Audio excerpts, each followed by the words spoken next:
unplanned maintenance. Right. Okay. And one of the things I always joke is I always check online for outages, and you can see how they've got like spotty outages all over the South U.S.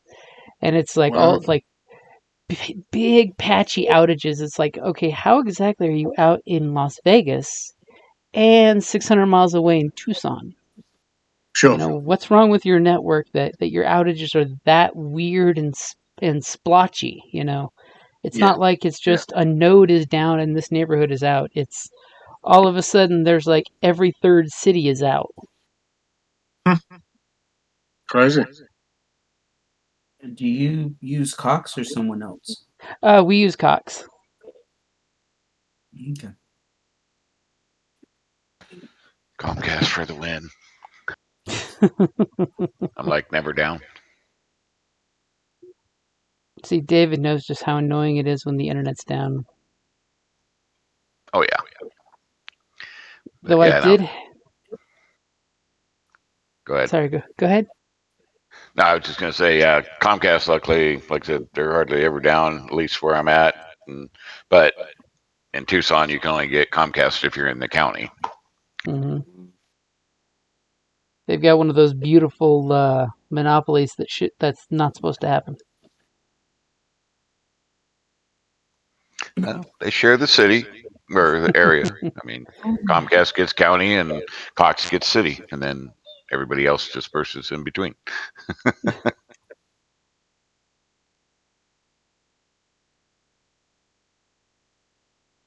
Well, so we're waiting for Guntis. Guntis, I think. Yeah. Yeah, Yeah, I it threw believe me a so. little bit. Our clocks changed last weekend, so I was trying to work it out. So it's actually 4:00 in the afternoon here now, whereas when we've been playing before, it's been 5. Ah, see, Yeah, we've gone back to. we're hitting daylight Oh, savings this Sunday. oh, are you right? Yeah. Yeah. So what will you go? You will go back an hour, will you? We Well, don't change. the funny thing is we're the only state that doesn't change their clocks in the fall back or the spring forward. Oh, really? Yeah, Indiana doesn't change either. Oh yeah, that's right. Yeah. Is that just because where you are, on the globe as such? I think they've No. actually made a vote and voted for it, and Yeah. it totally makes sense. I mean, of course, it's funny now. It's 6 o'clock at night. It's actually getting dark. Where before it was like 7:38 before it was getting dark. Mm-hmm. But that's just seasonal. Sure. It's Yeah. weird because back in the 70s, the nation voted to do away with daylight savings. And when they did, too many people complained about the effects. So they reinstated daylight savings again. Yeah, it had something to do with like farming and shit like that, like Farming and school children, isn't it? I think. Yeah. lighting. Yeah. Yeah. So, but the funny thing is, while Arizona technically does not set back, we do have a small section northeast of Arizona that actually does identify daylight saving time, and that's the Navajo Nation. Hmm. They actually recognize the hour change. Oh, really? Wow. Fascinating. Yeah, so the tribe said, no, we're going to recognize it for whatever reason. Sure. Yeah. Madness. Yeah, I was last weekend. I was at my mum's house, which is probably about 200 miles from where I am, and she's kind of got the early stages of Alzheimer's, and she was No. just about to go to church. You know what I mean? And I said, "Mum, Oh no. you're gonna be standing outside for an hour." Do you know what I mean? And so I went round and changed all the clocks. She'd obviously got up before me, and I know the fun thing is when phones decide to change when they shouldn't change. That's always fun. oh really? Yeah, sometimes. A few of the new smartphones, if you don't flip the little button for daylight savings, it'll automatically fall back or spring forward. Oh really? Yeah, of course. That's one that I've noticed. Like with the iPhone, it's been no problem because it's like, oh, you're in Arizona. You said you were in Arizona. I know you live in Arizona. Arizona's the exception to the rule. Yeah. Only as good as the software, I guess. Did we hear from Gruntis? I think we did. He was on the chat, wasn't he? Yeah, he was in the Facebook chat. Let me see if he has dropped another message. Hopefully he's okay.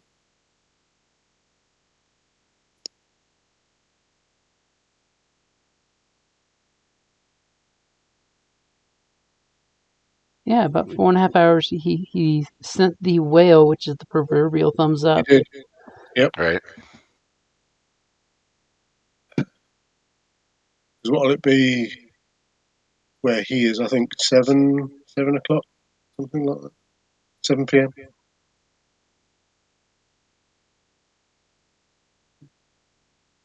You don't suppose that he logged in an hour early because of daylight savings? I don't know. I don't know what the rules are, because he's in Latvia, isn't he? I think. I don't know what the rules are there in terms of daylight saving. Whether they go back at the same time as us, or Yeah. I don't know. But well, yeah, I was going to say. I mean, I've been kind of online for the last hour and a bit, so thought if he had logged on, I would have seen Yes. it. Yeah, I just shot him a message. Cool. We will give him a moment or two. I mean, I know Discard was being stupid about sending me the 2-step verification text. Oh, really? Now? Yeah. I'm like, send it to me again. And all of a sudden I got 3 texts after about 5 minutes.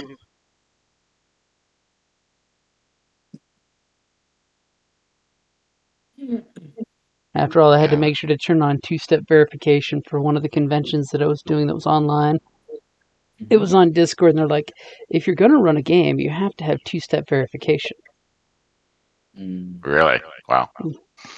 Well, since they were What giving was- folks moderator status, they wanted to make sure nobody could get hacked really easy type of thing, I bet. Which makes sense. Right. What convention was that? That was the for UK GameCon. Right. That was back in like May. Oh, okay. I ran a couple games of Urban Shadows, and that was fun. Right. Yep. This great gaming group that they all know each other and game each other regularly, and they're just like, I hope you don't mind. We all know each other quite well, and we might have a few inside jokes. It's like, no, that's perfect. That means we can pop right into the game and go. Yeah, too right. Yeah. When you got that instant camaraderie, now become a bunch of supernatural creatures that want to either kill or like each other. Or both. Mm-hmm. I mean, after all, Urban Shadows is powered by the Apocalypse version of basically the World of Darkness, Vampire the Masquerade. And each one of the playbooks is a different type of monster. Yeah. So it's one of those, it's really quick urban fantasy that you can get into because, of course, it's powered by the Apocalypse, so you make like 8 choices, and there's your character.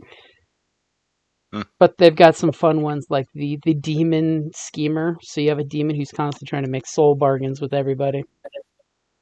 The vampire, you get to pick which kind of vampire you want to be. The werewolf, are you the tragic werewolf, or are you totally the werewolf that owns it and shapeshifts it at will, You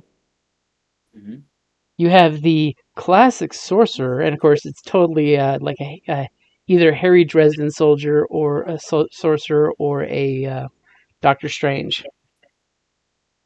Yeah. I mean, one of their abilities is the Sanctum Sanctorum. Is it modern? Is it set, or can it be set whenever? It can be put into any pretty much setting that you want. I've had folks that we've done gaslight versions, to get a more Victorian feel, or just majority of it is set for modern. So you just tell your players, hey, just old timey that ability, because weapons Right. are very basic in their damage. It's just like City of Mist, how it's just a basic, here is a debilitating effect as opposed to like shotgun versus pistol doing actual number damage. Mm-hmm.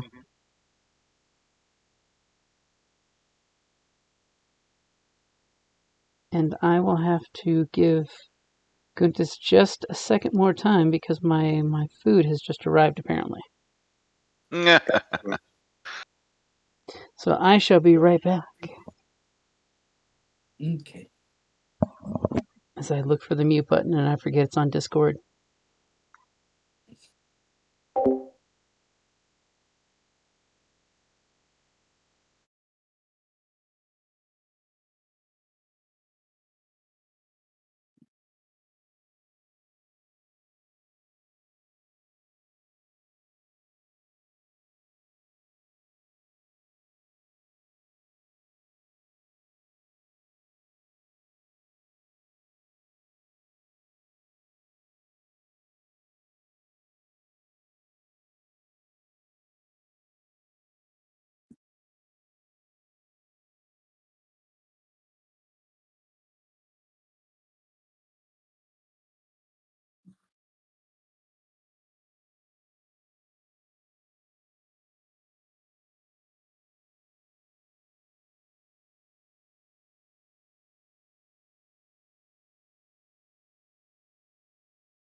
Yeah, I kind of forgot where we left off.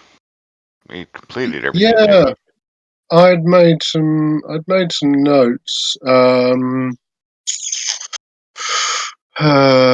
We had kind of we traced like a lad, a boy that had been kidnapped, and we kind of ended up in the basement of the Lost Boys orphanage. Right.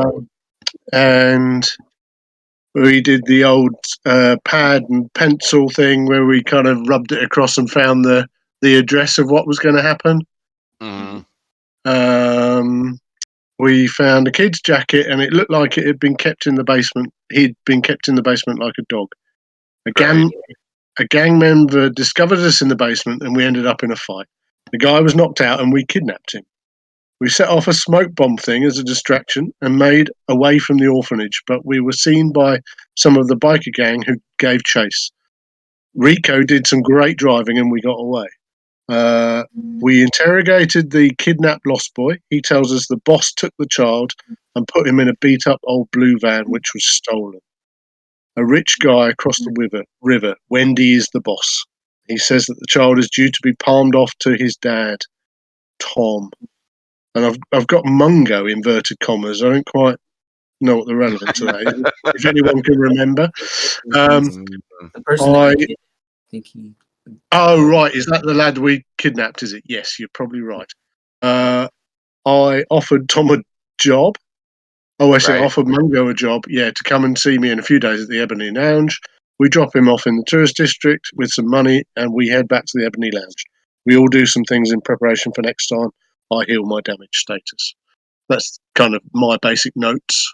Okay, so we still have to deal with the kid and the trade and all that stuff. So Yeah, I guess so. I think it wasn't going to happen because I've got down here 10:45 a.m. 4562 Court Avenue, which kind of Jim gave us the impression was the actual kind of court buildings, if you like. Mm-hmm. It's a parking lot in the City Hall district, I think. Right. Okay. Cool. Okay. Cool. So, yeah, I mean that was the last half of my. So the first half says we're at Lovers Lane and the weeping woman was still there. Cole speaks to her, asking about the car that went into the river. She pinpoints the place in the river and states that there was a body in it, and it sounds like Lorraine's. Who's the girl, the ghost who came to my club? Right. Ruppert uses his powers to try and look through the water, but messes it up and churns out the water. Some chemicals were released into the river from the mace factory opposite. The weeping woman helps us attach a tow strap to the submerged vehicle. Rico uses his massive strength and pulls out the submerged car out of the water. We examine the car and Lorraine's body is in it. We see the passenger seatbelt has been cut, indicating the child has been taken. Also, there is a crowbar left in the car, which makes it look like this was the weapon used during the attack on the car. Lorraine has injuries that suggests she was assaulted pre-death. We find a briefcase in the trunk of the car, which has lots of lawyers' paperwork relating to mace chemicals. We take the briefcase and leave the car, and the patch, which I think was a clue we got last time for the Lost Boys. Oh yeah. We leave No. the car and the patch for the police to find, and we drive away. We meet a prostitute who we convince to go away, but not before she tells us there is an unguarded entrance at the rear of the orphanage. She tells us there are 25 goons inside, and then we're back to my kind of original notes. Right. So that's pretty what good I've notes, written. by the way. I mean, Yeah. yeah, I Very make good a lot of notes. notes in real life. Yeah, That was good. Yeah, because I couldn't remember if we had got the kid or not got the kid. So no, yeah, I think so, we were.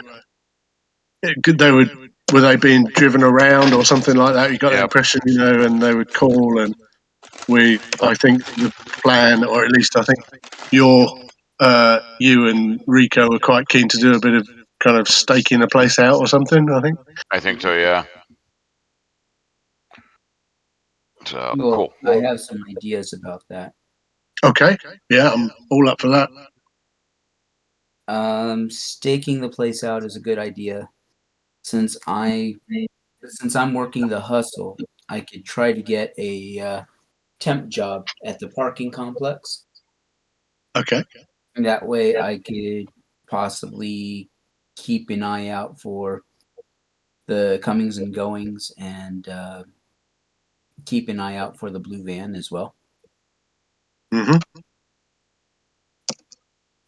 And I figure that there are probably a couple of entrances to the parking complex, like staircase and such.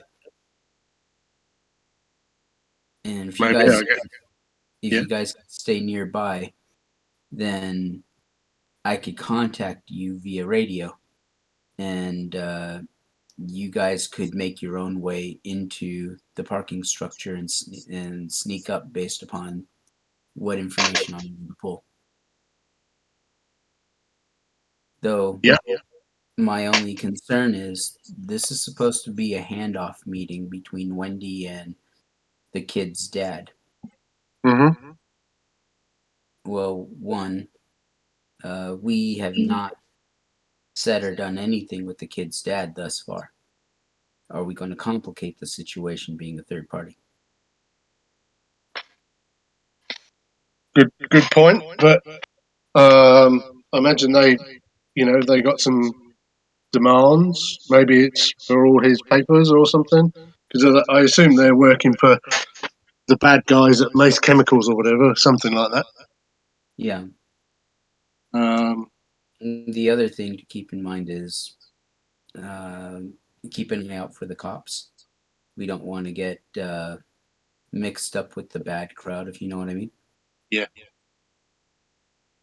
Well, yeah. I mean, if there's a trade going on, I think our big thing there is just to be there to make sure that the guy gets the kid back, not necessarily jump in unless we have to, in case it goes south or something. Mm-hmm. Yeah, I mean, is there a reason that he would not have told the police himself? I don't know. Like you say, if we haven't spoken to him, we can't really determine what his problems or his motivations might be. These are Right. all good points. By the way, I'm just loving that I can sit back and listen to this going on. So, what do you Yeah, I think? guess it's kind of what we talk about. Going, what the hell are we doing? It's like, Could just see the camera pan into a diner, and there you're all sitting, talking over, various foodstuffs. Yeah. So,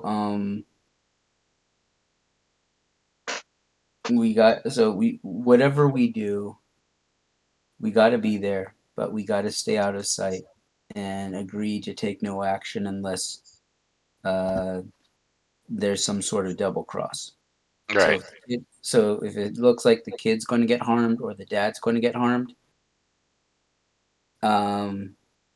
we may have to step in. But if the cops are involved, then how do we handle ourselves? And what side are the cops on? Ooh, I like that because that's classic noir right there. It is, isn't it? I mean, we're dealing between an environmental lawyer and a CEO of a major corporation. Maybe I watch too much TV, but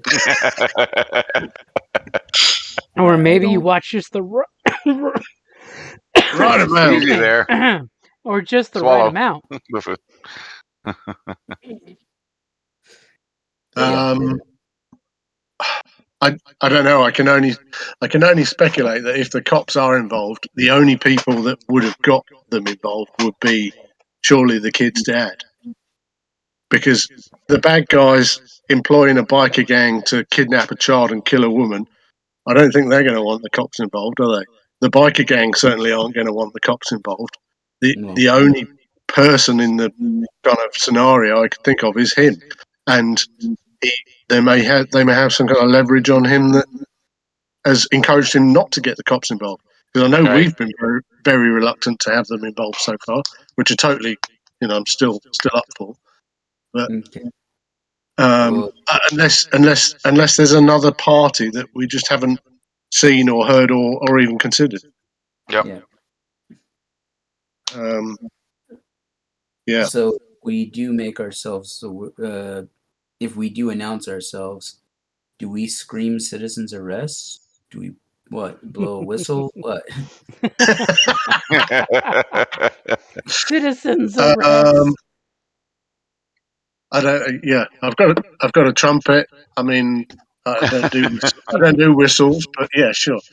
I mean, this is your country. It's not mine. If I get busted, I'll probably get deported. Okay. I'm okay with getting deported. I can find my way back. But you guys, I don't know. Yeah, well, we'll just have to play it by ear and see what happens. Okay. So I mean, ultimately, we were initially trying to get the kid, but now that, supposedly being traded back to the father, it's like, okay, different story now. well, let's just stick with that story. Let's just keep aiming for getting the kid back to his dad. Yeah, I agree. No, that's it. Keep it simple. Yeah. Yeah, that's good. I mean, presumably there will be some kind of trade. So, as far as we're aware so far, all I can think of is his documents. One set of documents were in the car that went in the river, and Right. you'd have to assume that eventually maybe the cops would find that, and so they would still exist. So unless they thought they were destroyed. So it could be, his master records or something like that, or it could be something else we haven't even considered. Do you know Yeah. what I mean? Maybe he's got something else. Maybe he's got some kind of, I don't know, recording of the big evil dude. I don't know, dunking a baby in a vat of acid. I don't know. God. Wow. The speculation. The speculation is just running rampant now, isn't it? GM feverishly writing down these things. Yeah, I did. I never thought of that. As did you say? Didn't we have the briefcase with documents out of the car? Yep, you guys took the Yeah, okay. documents from the car. Yep. Yeah, but wasn't the end goal to force him to drop the case? That's definitely the picture that you guys put together, was that it's a kidnapping with blackmail to drop the case. Yeah. So he wouldn't necessarily care about the records. Well, sure, but if they just happen to end up in somebody's hands, Mhm. Makes for great outside of the leverage. control. That's a good point, actually. Maybe, yeah. We have those records now. So even if he hands off the masters, and gets the kid back, we can still be on his side. Mm-hmm. Mm-hmm. Yeah, I mean that's Yeah. yeah. So actually, yeah, we could still take down the bad guy. It's Yeah. Yep. it's my city too. I don't like people dumping stuff in the river. We've got to drink that shit. I mean, you get Right. flashbacks to kids in the summer will be playing in that river. All right. Exactly. Who knows how far that'll roll from there. Okay, so he has not responded to Facebook chat, so I assume he's not able to join us today. Oh, that's Interesting. unusual. I don't know So we what. should. Oh, where is he? Where did we say? Maybe he I has sent- Cox. How is that Hey, spelled? COX. Oh, Yeah. right. Okay, that's right. Yeah, it's 6:30 in Latvia. 6:30 in the evening in Latvia at the moment, so it's not. Maybe that's thrown him. Maybe the time change, because it would have been 7:30, wouldn't it? Mm-hmm. The joys Yeah. of online gaming and daylight savings. Oh, it's Right. madness. Absolute madness. Okay, so yeah. So what's our plan? It sounded like you had like 12% of a plan there, Rico. So where are you guys at when you're discussing this, by the way? I mean, are you in the back room of the club? Are you at a diner? Are you I parked at some figured seedy place, where we're seeing street business happening outside the car window? I was going to say, I mean, probably a diner, because I think we said it was overnight that we were kind of Mm-hmm. doing our prep and healing and all that stuff. So I reckon we meet up for breakfast in a diner somewhere. Like you say, we can plan it out on napkins then, and like use the salt and pepper shakers as kind of, well, if this is what it looks like, I Yeah. don't know. Perfect layer head. That's it. Yeah, I don't see why not. Yeah, kind Yeah. of the morning. Yeah. The morning session for breakfast, and I don't know, people coming in and getting takeouts and stuff. Yeah. Our favorite diner area. In the background of you guys talking about this, you see two cops sitting up at the bar, seating. Nobody listens to anybody's conversation at the morning diner. No. Conversation is sacred. Of course. So yeah, Rico? What do you think then? Do we have the stuff? Do we have the things? I mean, I don't have a radio that I could speak to you on. So I don't know. Is that something we can get our hands on, or something you could just rustle up? Maybe. Oh, I'll take a look at the back of my car, see if I got something. awesome. And who has the briefcase, by the way? I don't know. Good I question. don't know. Do we have it in the car trunk or? I can't Have we? think of a reason why we wouldn't have it in the car. No, I think we've probably stashed it somewhere, have we? It's probably going to be at the club, I would have thought. No. Okay. Have we Soggy made it back? briefcase sitting next to the desk. Yeah, because I think that's potentially our currency, isn't it? So we could, as long as we keep that safe, I think. Yeah. Camera does a quick pan at your desk at the club, and there's the suitcase just with a slight puddle around it as it's drying out slowly. My carpets. Yeah, no problem. We'll survive. Okay, so what? We've got a couple of hours until this thing goes off. I'm guessing. So Mm-hmm. what do you suggest then? Actually, concrete plan. Concrete plan. Let's check out where this parking structure is. Figure out where we can lay low. I can approach the parking attendant and see if I could land a temp job there for the day. Who Yeah. knows? Maybe they want to bail. That's a great idea. No, that's really good. In the meantime, while you guys are checking out the parking structure from the outside, Mhm. keep an eye for any potential unmarked police cars in the area. Do you know what that looks like? No. Me neither. So, but it's always been on the shows, so I gotta assume that it's real. Yeah, maybe, but Yeah. you know, I Yeah, it looks like. spend a lot of time in a nightclub. You know. I mean, yeah, it looks like a car with some people in Well, it, but that'll be us. you run an after-hours nightclub, right? Yeah. Yeah. Do any of your clients work around here? Oh, good point. I don't know. That's a very good point.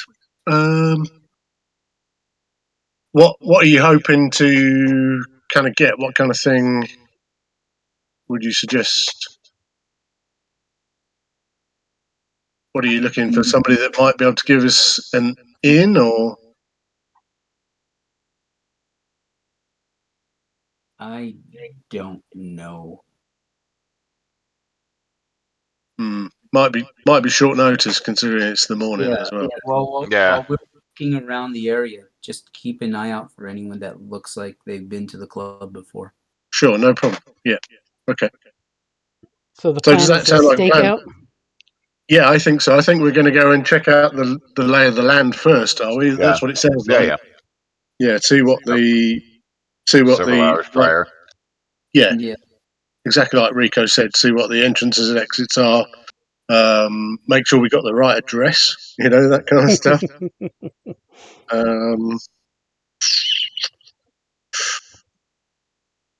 What in terms of communication then between us? How is that going to work? I appreciate we do have a power tag, an empathic connection Yeah. in our crew kind of token thing, crew theme. Yep. I don't know whether that will help, but I don't think that's quite as straightforward as they're in the parking lot now. Pressing my fingers to my temple, you know. All of a sudden, you get the willies, and you think, "I think they need help right now." Yeah. Part That empathy, might. part tuition. Yeah. Or I just had gas and was kind of feeling a little weird, and Sometimes you get the a false stomach went. alarm, you know. It's like, oh no. Other So it's either cases, the that or willies. somebody rustles us up some walkie-talkies or something. I assume that's a thing. Yeah, I'll Yeah, do that's it. totally a thing. Yeah. Cool.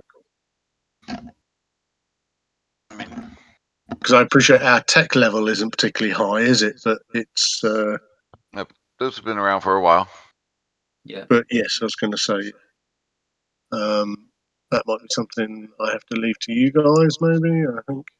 Sure. I'll take care of it. Excellent. I love it.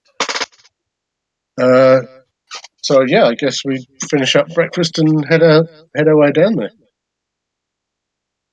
Okay, so you all pack, you finish breakfast, your waitress, flirts with King, of course, because she knows him from the club.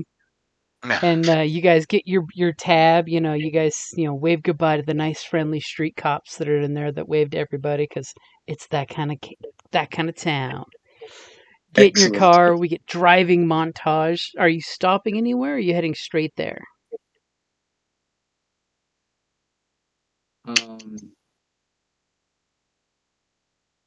Is there anything you think we'll need or anyone we need to speak to before we go, perhaps? Well, I figure that we need to stop off at like Target or Radio Shack to pick up the walkie-talkies if I don't I'm gonna already say have a Radio Shack. Okay, so you stop off at the nearest electronics store, which isn't like it is in the 90s and the new millennium. Mhm. There's not one on every street corner, but you have to know where the CD place is. Right. It's that seedy CB shop. Yep. Only populated by geeks. Yeah. So you go in there and what exactly are you purchasing? I'm purchasing 2 pairs of walkie-talkies. Some. Let's see. A couple of cameras. Oh, Wow. like actual 35mm cameras, or those fancy Yeah. Polaroids. No, the 35 millimeters. Okay, so you go in there and you come out with a couple used cameras and a couple used walkie-talkies. Let's see what else. With those brand new Japanese transistors. Um, let's see. Cameras. Let's see. Do they have the like the earpiece mouthpiece extension for those walkie-talkies, or are they handheld? They're handheld. Okay. This is like an 80s kind of. You can totally get the police mic style if you want. Basically just means it's got the handset. That's Yeah. both microphone and speaker. Let's see. Be like Somebody- wired. They're not going to be wireless, but Yeah. Yeah. Somebody should totally invent a small microphone that you can wear around your neck and talk. right? That would be Who nice. could do that? If only we had some inventive guy. Do they have a baby monitor? What? They do, but this would be the old type that require being plugged into a house. Oh, okay. God, they're big old boys, aren't they? Look at those. Yeah. They Awesome. weren't the little tiny things they have nowadays. No. That's awesome. That's very cool. I like it.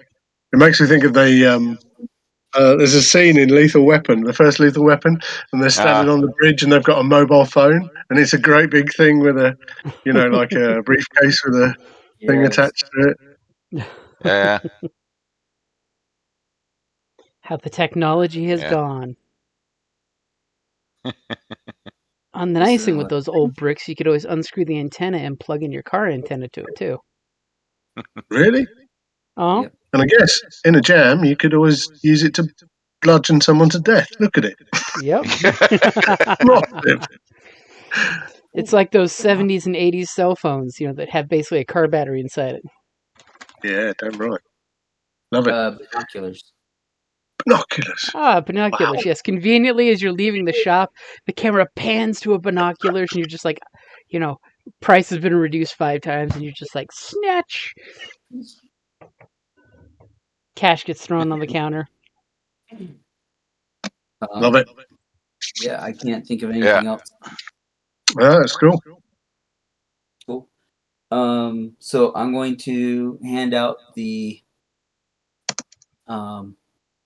Bricks. yes. Yep. Brick. Yes, of course, he hands it And- back and squelches the mic. Good thing we sculpted it here, not there. Yeah. Yeah. Let's see. What else did I pick up? Did one of you want the binoculars? Well, should we Sure. see what the place is like, and then see who goes where, and Yeah. Yeah, let's do that. Do some drive-bys. because certainly if you're going to kind of be taking the lead on the ruse, if you like, taking a job and doing the parking thing or doing whatever, then which is a superb idea. Actually, remind me, this parking structure is downtown, right? By the courthouse? I'm Yep. guessing so. Yeah, it's Mhm. Court Avenue. Okay.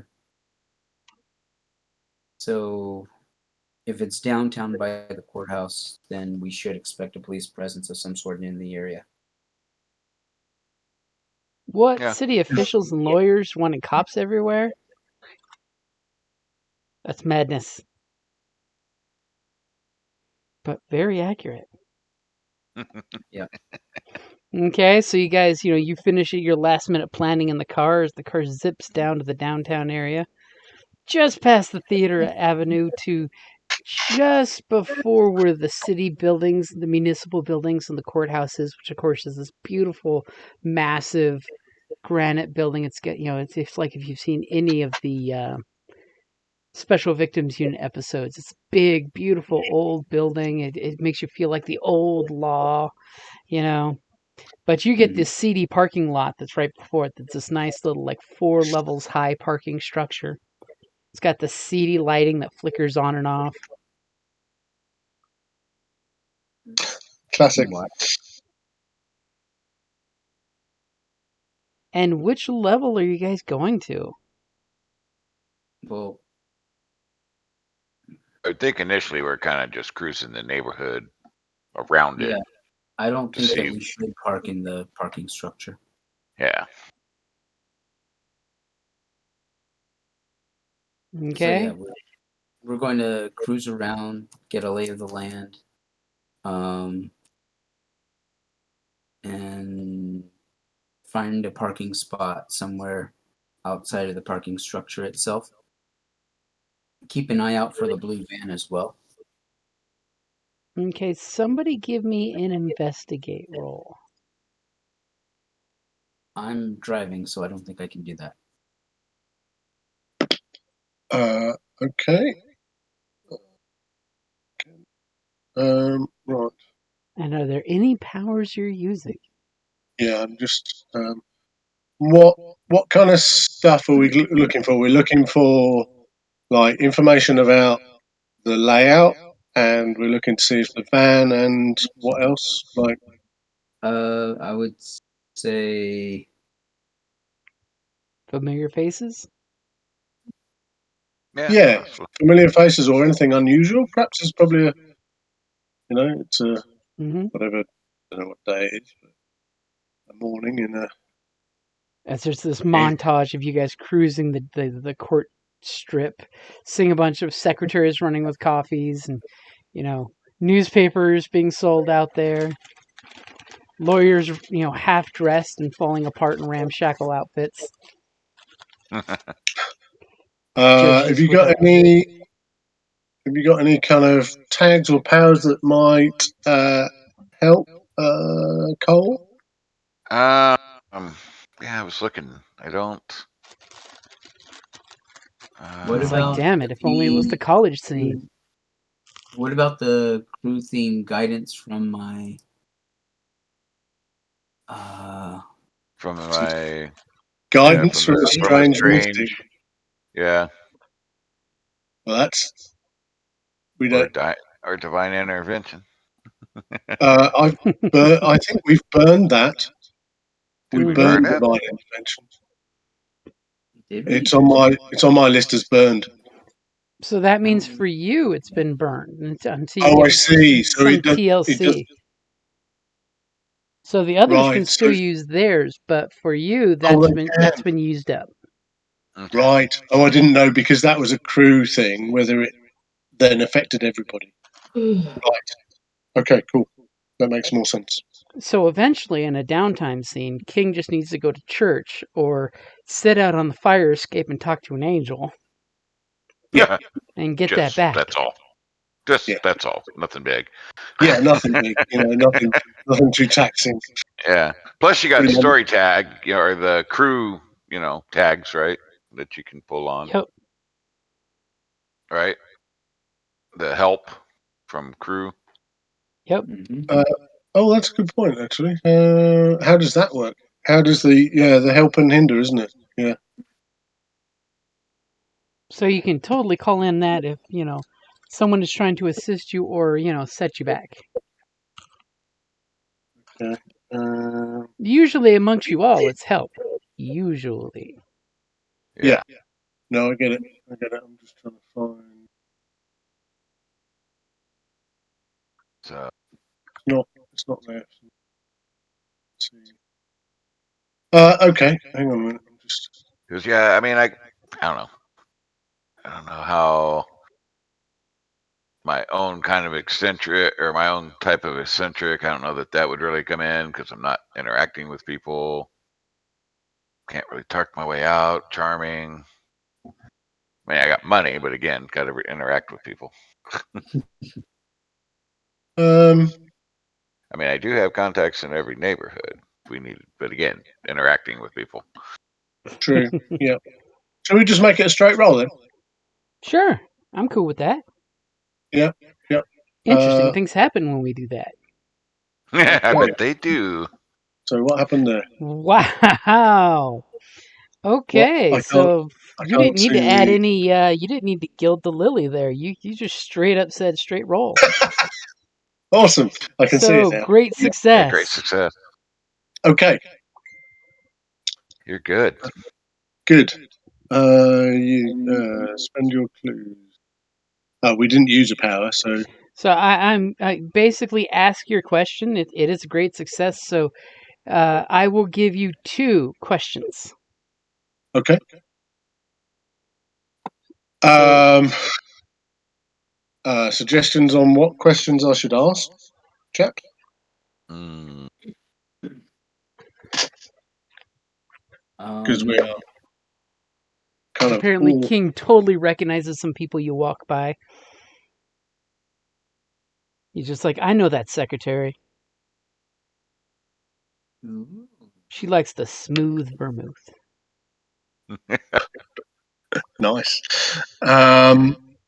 So this parking, it's a parking garage Yep, it's like your where typical this going down. downtown kind of parking. So it's that multi-layer where it's got like 2 lower layers and then 4 Okay. upper layers.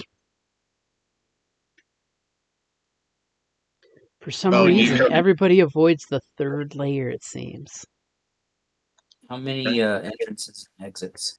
It's got 1 on each side. Okay.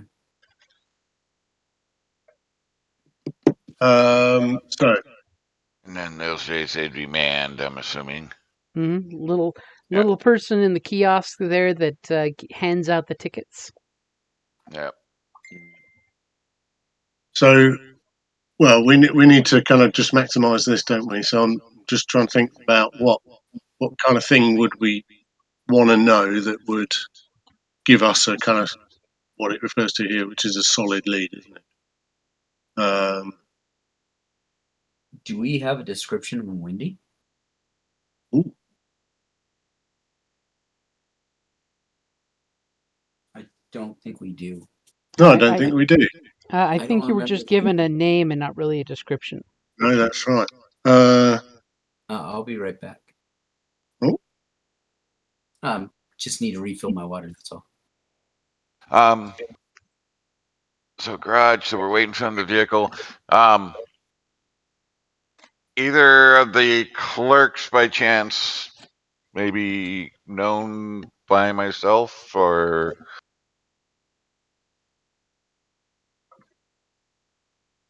as we were Somebody that driving you've by. ran into at the club too? Maybe, yeah, I might know, and through some of my capacity or through the university, maybe. Okay, let's go ahead and get Aaron's questions out of the way first. Yeah, I was just trying to get garner a bit of I don't know what you call them, bit of input. Really, I don't know. I mean, there's Sorry. totally a chance too that you remember somebody from law school. Yeah. What Who's about downtown? so you mentioned something about 3rd floor, so maybe more detail on that somehow. No, He was it's just, saying that. it's just urban legend. Everybody avoids the 3rd floor. Okay. Right. Bad things That's happen on the 3rd floor. Okay. I think I'm back. Neil makes a good point. I think, is there a way then that I would know or be able to work out what Wendy looks like? Ooh, I will give that to you. So from basically your investigation montage, you're like looking for little hints of what you were told about Wendy, which wasn't much, but you're putting things together, And after a while, you kind of notice a face that as you guys are doing the total casual cruise, stopping, talking to the occasional person, continuing your little cruise montage. As you notice that there's one face in the crowd that you definitely see multiple times, and the person seems to be just out there waiting, almost like they're staking out a location too that overlooks the garage area. And yes, this person looks like what could be possibly Wendy's description or what you're expecting of Wendy. Okay. Because, she does lead a biker gang. So, it's the one gal that you see in ripped knees and, leather jacket with, you do realize that like the third time you pass, she turns around and grabs a coffee from somebody that walked up and kind of nonchalantly tapped her on the shoulder. And immediately you get, during the montage, the patch on the back of the jacket. Mm-hmm. Mm-hmm. And all of a Okay. sudden there's that, aha! Literally Yes. the patch blaringly blasts out at you. Okay, and I'll say that to these guys. See the girl sitting over there on the wall. Really She's attractive, slender build, not blend. So Makes I her was look, like, oh. no, that's her coffee. Yeah. yeah, makes her look a little younger than she probably is, just because her build is so slender. But she's got rough and tumble looking clothes, old used biker jacket that's definitely seen a few stitches, a few knives there, a few scuffs. But her Lost Boys patch in the back is pristine. Okay. Right. Okay, but she's out on the street as such, is she? She's not in a vehicle or anything. Yep, she's basically just hanging out, kind of. You notice that she's watching the parking location. She's basically across the street at one of the bus stops, and Uh-huh. she looks like one of those folks that's too cool to sit at the bus stop, but will sit like against the building adjacent to it. Uh-huh. And she's This just is near sipping a. one of the entrances. Mm-hmm. It's near the main front entrance. Okay. As she's just like, and obviously she's got some kind of henchman that just brought her the coffee, who's kind of hanging out between buildings, kind of super sneaky like. Uh-huh. But her kind of haunting, curly, shoulder length hair, kind of caught you off guard, and then you saw that patch that just like, bam, brought it all Okay. together. Of, yes, that's got to be Wendy. Cool. Okay. Well, that kind of goes a long way to answering that then.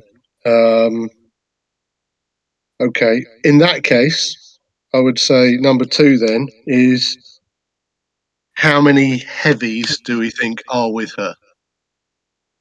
Ooh. So now that you kind of put 2 and 2 together and you realize that Mm-hmm. that's Wendy, from your various passes through here, you kind of notice some other folks were talking to her, and you have a feeling that there's probably 3 or 4 more of her crew hanging about, but they seem to be very mobile. They're not with her now. So as you drove by a few times, you remember seeing like a biker talking to a chick, but at the time it didn't connect. Now that you're Sure. realizing who she is, you kind of get that flashback of, she was talking to these 2 guys that pulled up on bikes, and she kind of shot a nod during another time when you circled around to another biker that came driving up and just kind of like stopped and was sitting there revving his bike. She's very subtle, you're picking up. Okay. I will say this to all the other guys so that we all know who we're talking about, and I'll say that those guys look pretty tasty. We want to be careful, but I don't see the van anywhere. What do you think? Well, probably got radios like us and waiting to call them in. Wait, you think they have radios too? Could be. See big ass Yeah. antennas sticking out of their back pocket. I mean, Um, or how they're just there waiting for the van to come at the pre-described time. Unless the van's already in the lot. Could be. Well, okay. I think somebody needs to go and check it out. Maybe even on foot, you know? Yeah, How no, you early can are we, totally. Briar? You guys tell me how early. I recall hearing a few hours early. Yeah. Okay. Yeah. Just making sure. Let me go ahead and approach the parking attendant, see if they're short-handed. Where are we parking up? Because presumably we're in your car. Yeah, we'll definitely have to find a place nearby to park. And thankfully, there's plenty of convenient city curbside parking. Excellent. What, Because around the courthouse? action Crazy. noir, TV show. There's always a convenient parking spot right when you need it. So before that, to my question, so by chance, do I happen to recognize either the attendants from anywhere? Because I got contacts in all walks of life, or something like that. Contacts in every neighborhood. Okay, so go ahead and give me an investigate roll for that. All right. You add the power tank. As he is immediately, he's like, okay, so we found Windy, we found the parking garage. I think I know somebody that works downtown right now. I spent a while creeping in the library for law students. Right. Well, I just know everybody. I'm a philanthropist. So, all right. I just got the one tag I'm doing. So, which is contacts in every neighborhood. Alrighty. And let's see, it's been a while, so let's see where I click at up here. That's reset. Why am I got a power 2? Or is it a base 1? It should be base 0. All right, let me reset here. Oh, what's that? Have you? There we go. All right, and then investigate. Where's investigate? Investigate. There we go. Ooh. Wow. Oh. What are your MC moves, Jim? So as you were conveniently, so how about were you approaching people that you may have known, by the way? I mean, were you walking up to folks on the street that you thought you recognized? No. At this point, we were just looking while we drove by, looking for somebody that might work there or in the parking garage that I know. So it was more of a drive-by than, getting out and talking to anybody. Okay. So as you're doing your thing, you're seeing King being super effective, sharp King eyes, it's almost like he's got some divine intervention going there. And you kind of like you're looking around, and all of a sudden when you do the hard look, when King says, "Hey guys, don't look," but over my shoulder is Windy. And unfortunately, that moment, Cole does this like obnoxious kid thing where you like plaster your face to the back window because you didn't get to see her. And blatantly, you make eye contact with her. Nice. In that very uncomfortable way where all of a sudden you're almost hearing the camera go, wee, wee, wee, wee, as the camera goes from her eyes to your eyes, and you hear the dun, dun, dun, dun, dun. And you just, for a second, as you're just like realizing, oh shit, I looked at her. You're not supposed to look him in the eyes, I was told. And she just kind of like throws her coffee down and immediately turns to talk to whoever the creepy silhouette was in the alley behind her. So you clearly know that, she's super nervous and on the lookout. And obviously, your extra investigating eyes broke your drive casual feel. And she seems to be skittishly, jumping the gun right now. and Oh, she's dear. yelling some orders over her shoulder to somebody while she's super agitated. Yeah, I think we got a problem, guys. I said no cops.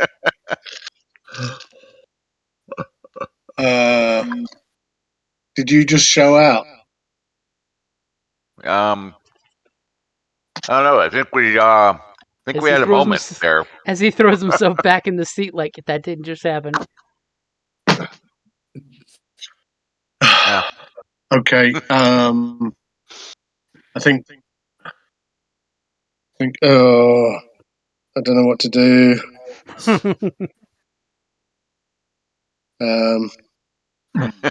Oopsie. So at that exact moment, what is Rico doing while driving? Yeah, Rico. As Rico wants to go to the parking attendant really bad right now. Get away from these guys. It's probably a good idea. Yeah. Well, Well, we these found a place to guys park real quick. alerted me the faux pas. What's that? Yeah, Sorry, these man. guys alerted me of the faux pas that just occurred. No, yeah, I definitely. I mean, I turned around and like, I think we got a problem there. I think we had a moment.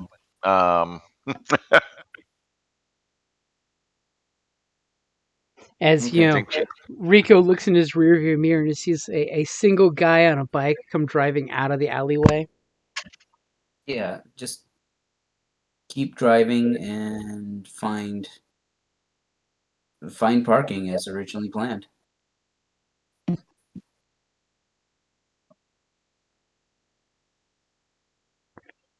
Okay, so you find super convenient parking location right there, nearby but not too near. So you're not seeing her look at you guys across the street. That would be super awkward. Yeah, like around the corner, right? Yeah. As you know, the last thing you see before you guys turn the corner is the person she was talking to takes off on a bike, kind of driving like an ass, going somewhere. Mm-hmm. And you pull into the parking spot and just look right back at him and like, Cole, seriously. Actually, what kind of shops are in the area? Unfortunately, there's not really any shops. There's a few coffee shop type of deals, but that's about it. And those are spread out because it's mostly courthouse stuff. So you have most of the city, bureaucracy complex. Yeah, that'll work. Let's go into the coffee shop, boys. Okay. Yeah. Yep. Convenient, super busy coffee shop with lots of lawyers and aides and legal secretaries. Yeah. Just walk right through and into the back. What, like the staff area? Yep. There's got to be a rear entrance from where they load their beans and stuff. Ooh. So let's just use the back alley exit. Ah, the bean yard. Yes. So Rico, give me a sneak around. I like that. As you're just gonna like try to fly casual. Sneak around. Oh, yep. Sorry. Walk through like we own the place. I selected my. As you're like, I've totally been in enough coffee shops. I know my way around. Yeah, but I mean, I have a couple of tags that I could use. Let's see. Temp worker knows every street, and that would give me 2. Mm-hmm. And then sneak around. As you're totally like, I know there's a back entrance here. Yeah. Cool. So use that to our advantage, and if we come across any employees in the back, don't talk to them, just walk past them. Okay. I'll take your lead, man. We got this. Yeah. Okay. And I'm not looking at nobody. Since you had an 8, it's pretty much a partial. It's a success, but it is complicated. as conveniently you three walk through all super suave, and Rico's leading you through like, hey guys, I've been here before, I know this place. And all of a sudden, like one face in the crowd kind of like watches the three of you walk through and just gives that dog tilt head, of like, what are they doing here? As the camera sees them see you, but you don't really see them. As you guys We go, don't see them see us. Yeah. Mhm. as Rico pops the back door, which is of course got that emergency fire push, so it can be Mhm. unlocked even if it's locked. And you guys pop into the really nice and pristine alley. Alleys are nice on this side of town. As you see the super clean dumpster, and the super petitely tied bags of trash next to the dumpster. Not a single hobo in sight. I was going to say, I'll just look at my suit and I'll look at these guys and say, I'm not getting in the dumpster. Make our way to. We'll take a look back and forth. Which direction leads us back towards the parking structure? Pretty much, if you were to take a right, that'll take you right over to the parking structure. Okay, so sneak up to that corner and then take a peek around, see if we can find that biker. As you go looking around, you pretty much are seeing morning traffic, and the biker seems long gone. Like as you guys were parking yourself, that guy was taken off for parts unknown. So he's taken some kind of instruction from Wendy. It could be kind of get more guys, or it could be move the kid, or it could be something else. Basically, she threw some words at him, and he ripped off to go follow his boss's commands. I think that guy probably was sent to tail us and see where we're going. Maybe. Or maybe. I think we need to look in the parking structure to see if the van's there. If it is, then maybe we can change this somehow. If it's not, then I think we might go and speak to Wendy. Yeah. Well, is there a ladder to the? Is there roof access from the outside here? Yeah. There's that super convenient roof access that has just a super simple padlock keeping people from climbing up it. Okay. Because it's So the I'm going good to hand off the neighborhood. binoculars to one of the others. Yeah. And I point to the roof access and say, might as well sneak up there and start taking a look. I'm going to go to the structure and see if I can land that job. Look at Rico giving the guys busy work as he's taking off to go do talky stuff. Awesome. Good man. Do it. I'll kind of look at Cole and I said, sure. Should we both go up on the roof? I mean, it's a long way up. But do we want to go to the roof, or do we want to go to like the third floor or something like that? Whichever. Damn, I wish. What's the name of Kuntis's character? Ruppert. Wish Ruppert was here. By the power of might science. Yes. Yeah, he'd make a great distraction. As Yeah, 'cause Ruppert's like, with coffee beans and hot water, I can make 97 different chemicals. I'm sure he'd be shitting himself right now, and that wouldn't be a problem at all. I can make a knockout gas from stimulant. What they call it? Go through the frequencies and see if they can pick up chatter related to the kidnapping. Sure. Yeah, they could be using radios too. Mm-hmm. So Rico, you're right. You go and do your thing, and we'll do something here. Whether it's I think we need to get out of this alley, like you say. As Cole is a mechanical genius and has no problem popping open the little padlock that's down there. Right. Like just a little leverage. Padlock. That's all it took. Right. And don't forget the frequency that you can reach me on. because I'm not Okay. changing it. So Rico Yeah. goes walking up to the parking attendant. You see people parking their cars and walking on out. There's a standard flow of cars in, people out, kind of going. As the parking lot attendant seems to be very, very grumpy. Very grumpy lady who's, giving out tickets and reminding people, don't lose your ticket. I told you last week not to lose your ticket, and you lost your ticket. As you see that she's a very overworked, hardworking folks who's used to hearing the same excuses all the time. Okay. As you Well, come walking up, and she just Yep. looks at you. I play it shy and timid. Try to give her a feel of real So shy. control over this situation, and um, I sheepishly ask. I sheepishly let her know that I'm that I'm just looking. I'm looking for a job, and I was wondering if they were hiring.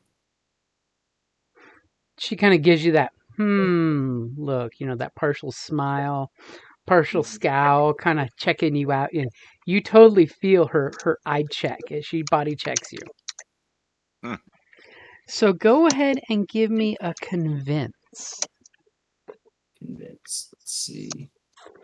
I'm gonna tag temp worker and hardworking man. Cool. Ooh, because you got working man hands. Yes. Is that air about him?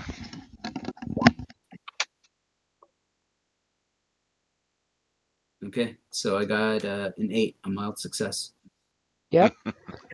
Okay, so there, she looks at you and she's just like, and immediately she stamps the guy's ticket and hands it to him, and she tells you to move a little closer to her, and she's like, Sure.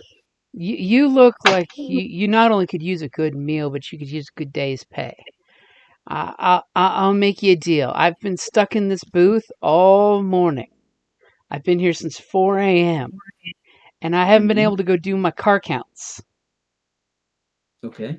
So I will pay you and treat you to lunch. I will pay you $15 if you go from this level up to the rooftop and she pulls out one of those little hand clickers, the counters. If you go through and count every car that's parked this morning in the facility. I'll smile and nod. And she's just like, now you're not gonna try to steal any radios or anything, right? I shake my head. You're not gonna make me regret this? I shake my head a second time. And then she's like, and just make sure that you're back here by noon, because that's when I take my lunch break. And I'll treat you to lunch as well as the $15. Noon. Understood. Um, What a bargain. I check my watch. What time is it? It's like that good 9 o'clock ish. We'll establish the Okay. time finally. So Henceforth, yeah, everyone running for coffee. take a look at the clipboard. What's the layout? And basically, it's your typical grid style parking spots where it's like should be a good 50, 60 cars on each level going on up. There's Mm-hmm. elevators on both sides, conveniently right next to where the exits are, Mm-hmm. as well as stairwells that go around the elevators. Right. And of course, it's 2 floors down and 4 floors up. And how much of that is reserved? The 2 basements are reserved. Okay. So I think that doing the responsible thing and uh, taking a look at the sub basements first. See, this is why you're a hardworking guy. You're responsible. Yep. And before I head, I'll make my way around to. Uh, I'll make my way around this floor at normal speed.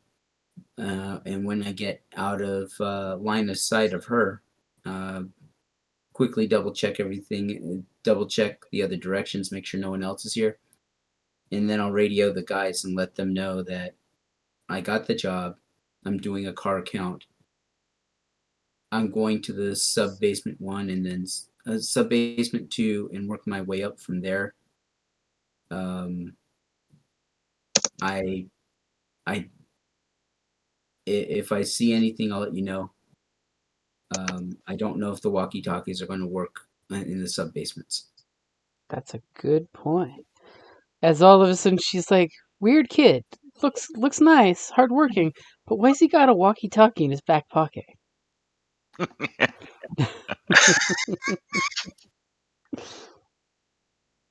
Big old floppy antenna whipping around. Come on, if you ever played with one of those, you used it like a lightsaber. Oh yeah. Okay, so as you're going That down broke and all the time. breaks so damn easy. And I'm assuming you're doing your job of using the clicker, right? Yeah. Okay, so go ahead and as you're doing your search, I'm going to give you -1 because of the huge cavernous parking lot with lots of cars and lots of distractions. Because as soon as you start looking, there's that squeal of tires that makes you jump and look, that type of deal. Go ahead and give me an investigate. Okay. Can I tap hardworking man to offset that? I'll give it that to you. Okay.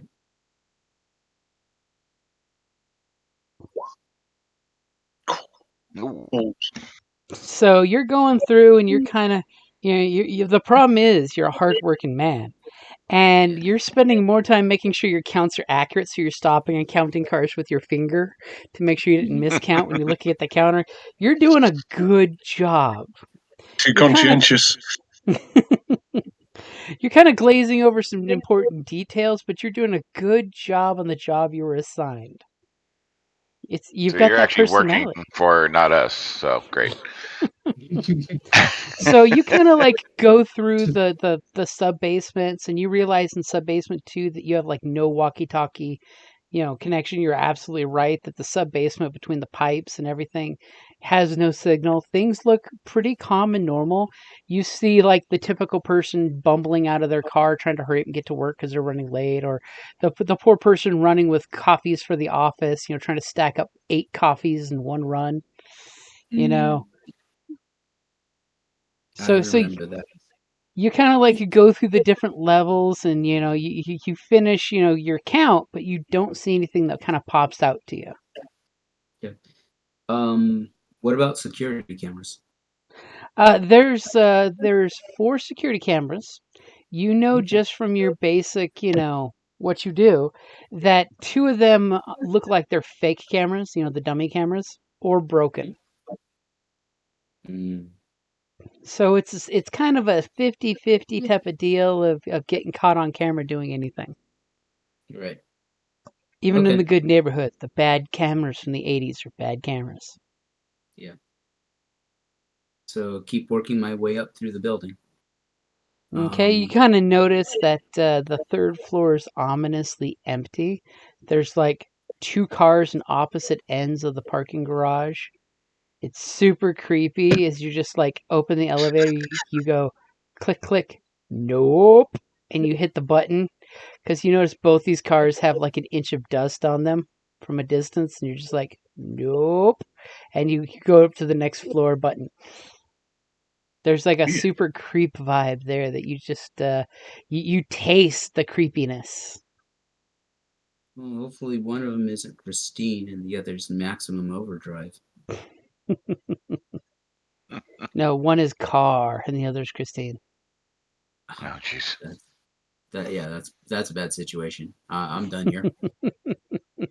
And they both like angry vehicular sex. Oh my god. Where the fuck is this going? Yeah, that took a And- totally. And that's Different why turn. he says nope and pushes the button for the 4th floor.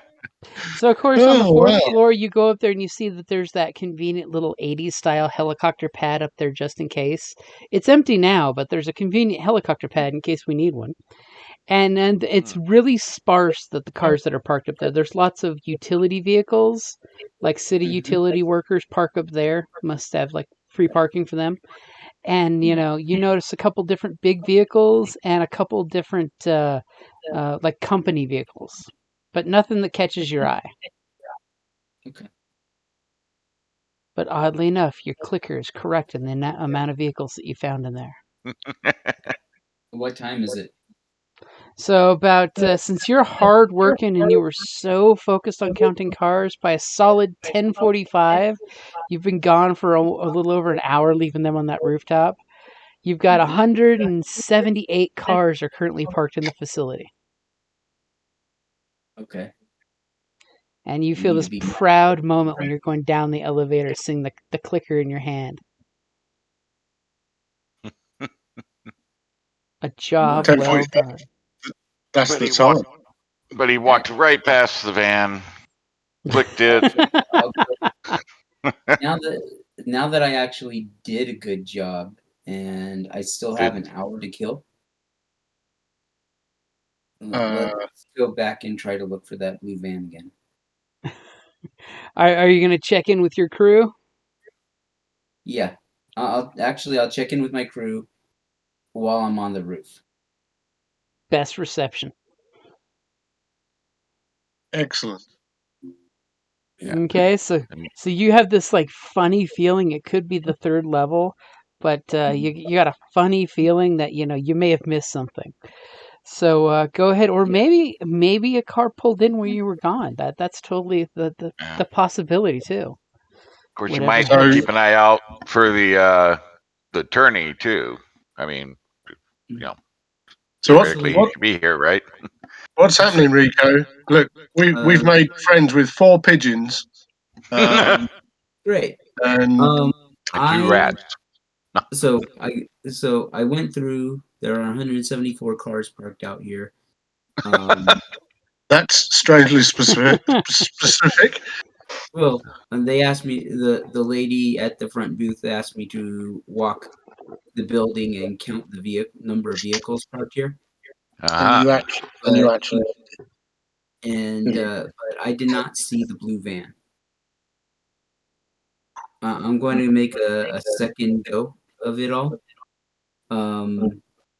Unless I can, but they do have some sort of uh, security camera situation here. I can try to take a look and see if there's some way to get access to that as well. yeah, I don't know where that would be, but maybe Back in the office somewhere, I'm sure. yeah, So maybe yeah. No, that's a really good idea. I mean, have we seen anything from our vantage point? We've got this set of binoculars and some pigeon friends now. So sending them have on we patrol. from where we are? Could we see Wendy? What Wendy was doing, or Yep, from your vantage point, you guys were watching the pigeons hooked on coffee grounds, just going Mhm, nuts.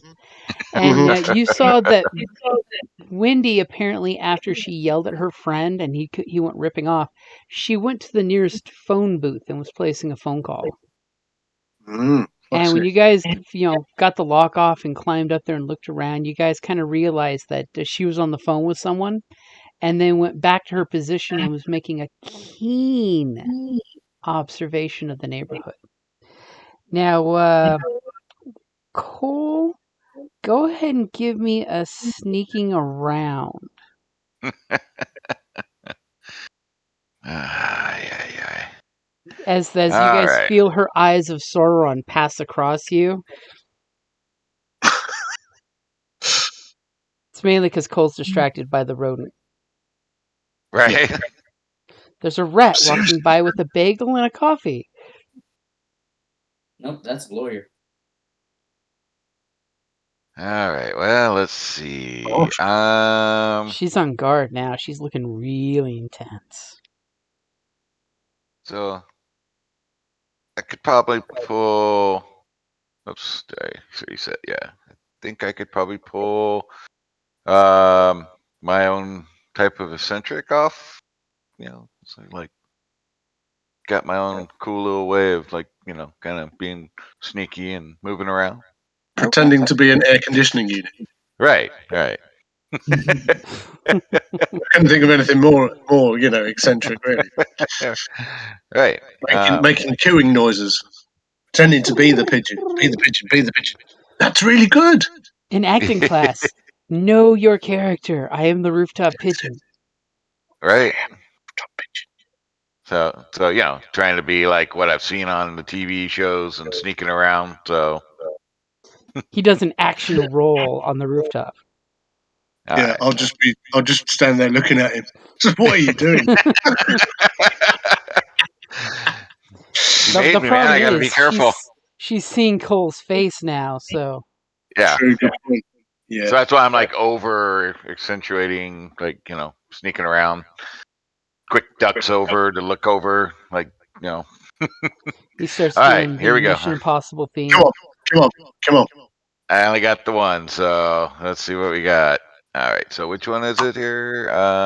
Sneak around. Sneak around. around. Oh, Hey, it got complicated. You succeeded, but there's complication.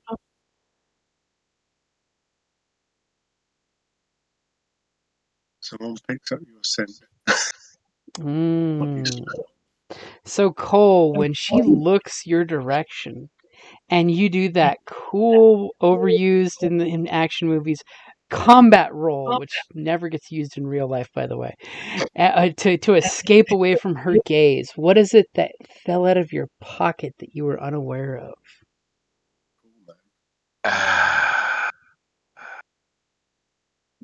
Did you lose the antenna to your walkie-talkie?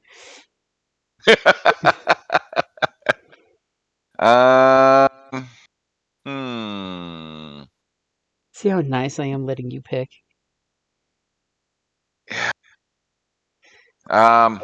Conveniently, as you roll away, the camera pans down, and there it is, lost in the gravel on this rooftop, because I always like gravelly rooftops. I'd never have one, but I like them.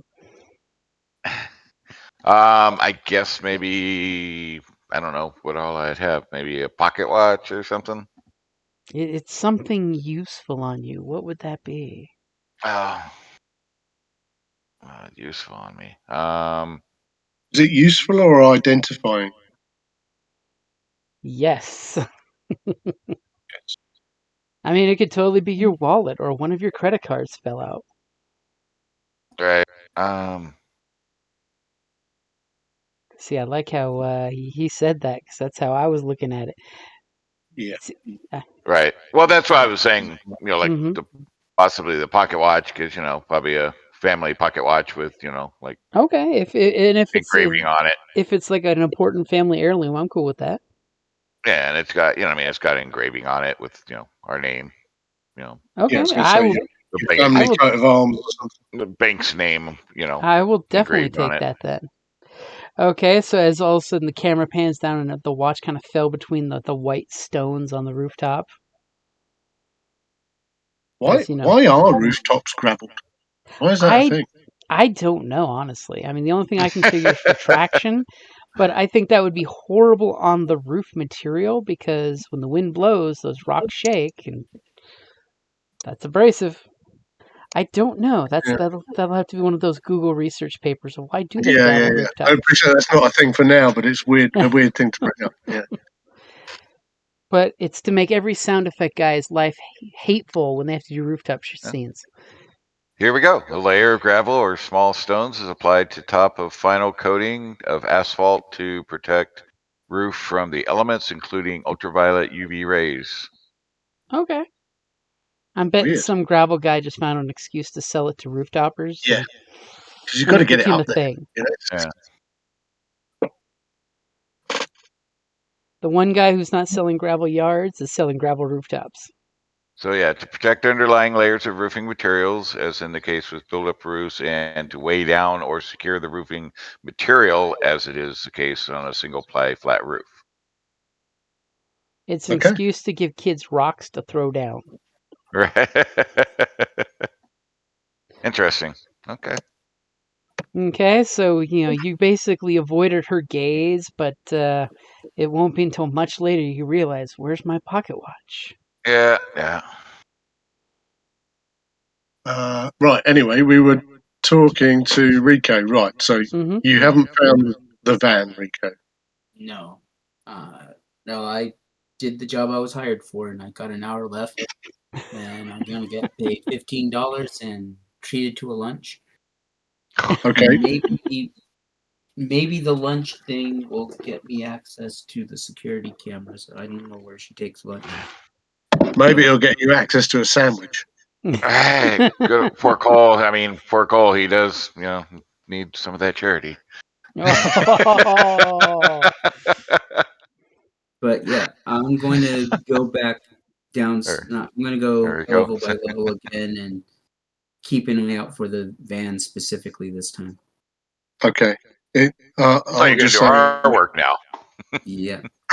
yeah. Wendy looks proper on edge. I'll say to you.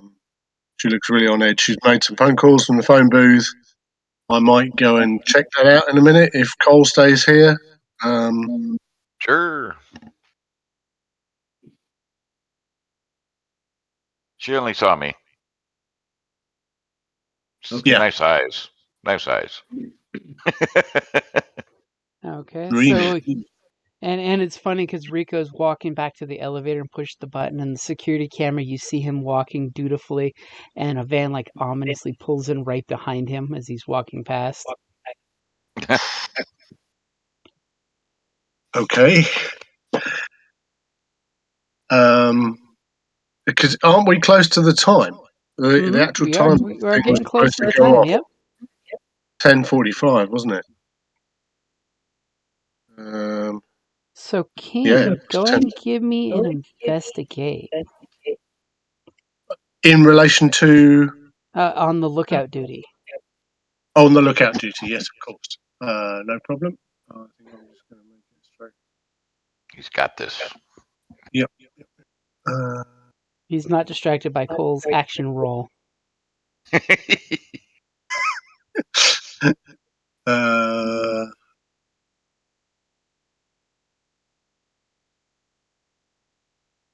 nope. Okay, let's make it. So what am I doing? Investigate. Investigate. Yep. Investigate.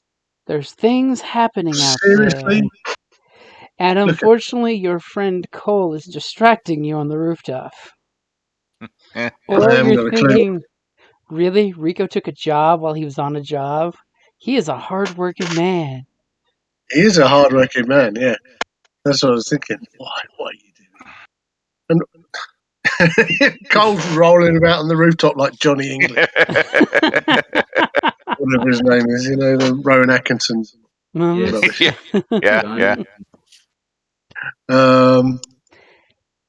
Okay, So, well, I failed to see anything, okay, even my so own you're hand. kind of like, you're looking around, you're trying to take in the scene. There's lots of, people moving. There's lots of action. It's like you see a couple police paddy wagons, pull up and have prisoners offloaded into the court district.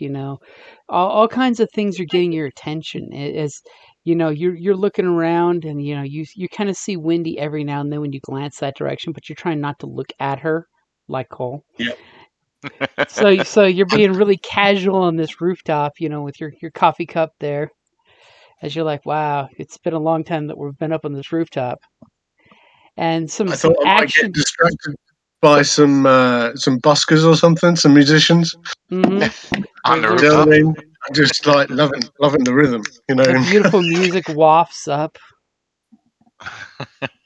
As you kind of notice at one point, Wendy kind of like walks over to the phone booth again and makes a phone call because conveniently she has a pager on her that she checks. Awesome. I love a good Pager page. technology. Yeah.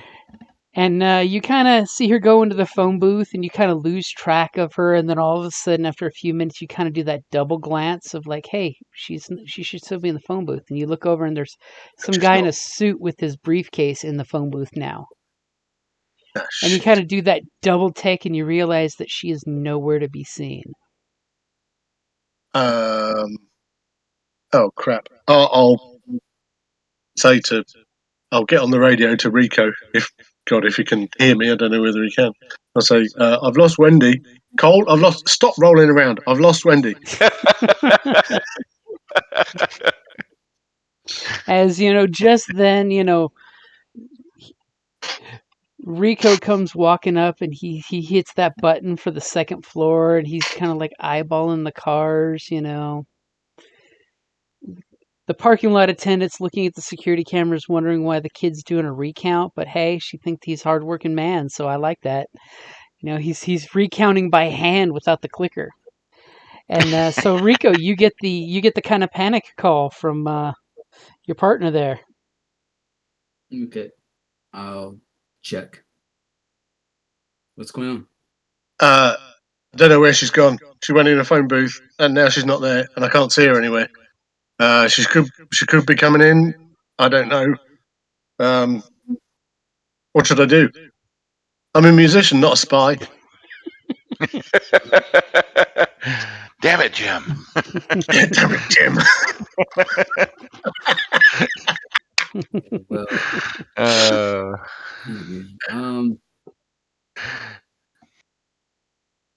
you two wander in here looking for your car. Okay. Cole, I haven't got a car. I can't drive. That's okay. It's all right. Nobody knows that. We'll look. Oh, okay. If you get caught, fake that you don't remember where you parked. Okay. And it's a fairly obvious place where people walk in and walk out. Fine. Okay, so you guys heading off the rooftop? Climbing down from the roof, Yeah. There's not a entry from the roof to the upper deck? Nope. You'll have to leave the rooftop of the coffee shop and head over to the parking garage. Yeah, I think we're kind of across the street. Oh, okay. All right. Okay, so Rico, where are you heading once you get that call from your teammates that they're on their way? I'm going to follow the pattern, go through every floor a second time, and then try to get to the front booth like 5 minutes before noon. Okay. But this time I'm looking, even though I make it look like I'm counting the cards as a second time, I'm actively looking for the van in question. Okay. So go ahead and give me a investigate, but I'm gonna give you that -1. Can I keep the hardworking man, or does that not apply? That does not apply anymore. Because you're not actually working for them now. Or are you? Have you got anything else? Have you got any supernatural stuff that would help? Oh. Actually, that's a good question. Would I be able to apply guidance from a strange mystery or divine intervention? Yeah, I mean that's all. Do you want to access that? I mean, because remember when you tag it, it's basically you're using that in an effect. Okay, so since all my rolls have been really bad rolls, I'm going to burn divine intervention for an automatic success. Nice. Cool. That's good. Okay. Yeah, let's start burning these tags. So, as you go up to the top floor again, and you're just totally like, I have that feeling I missed something. Right. And you get up in the rooftop, and you kind of like, you scratch your head. You're just like, okay, this makes no sense, And then all of a sudden, you look up, and you're burning your divine intervention. Yeah. And you see a couple pigeons fly by, because of course one poops nearby you, and it kind of gets your attention to look up. And amongst this group of pigeons, there's a white pigeon that when you squint and look, you realize the white pigeon is not a pigeon. but a dove. Oh. And you watch this flock of pigeons fly and spread out amongst the cars, and the white dove lands on this blue van that you didn't notice before. Okay. I radio. Sorry, go ahead. And just when you see the dove land on top of the van, you kind of hear some right behind you because you took the elevator, because of course, you're sensible. You hear on the stairwell behind you the sound of a boot step on the rooftop. Somebody obviously walking up in a hurry. Mhm. And do you turn around? No, I hide. You hide. Okay. Yeah. Mm. Wow. Okay. So I- go ahead and I'll give it to you. I'll give it to you. I like that. As you hear someone coming and immediately bolt after seeing this beautiful vision of the white dove point out as the divine power saying, "Hey, Rico, over here, dude." It all like Eh, glows and a single beam of light is brighter than all the others. So go ahead and give me a sneak around. I'm giving you a -1 because they snuck right up behind you. Okay. It's almost like they were coming up the stairs too.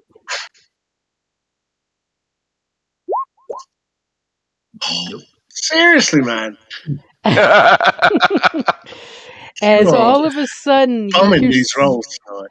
you hear someone coming, but then you're just like you totally reach for your walkie-talkie and it fumbles out of your grip because you're just like, oh crap, I was going to talk to the walkie-talkie, and fumble, walkie-talkie hits the ground as you kind of hear the boot take one step closer to you, and you just hear this voice that sounds sweet, but the sound of boot on concrete does not. Are you okay there? It's a very soft female voice that my voice sounds nothing like. I turn and look.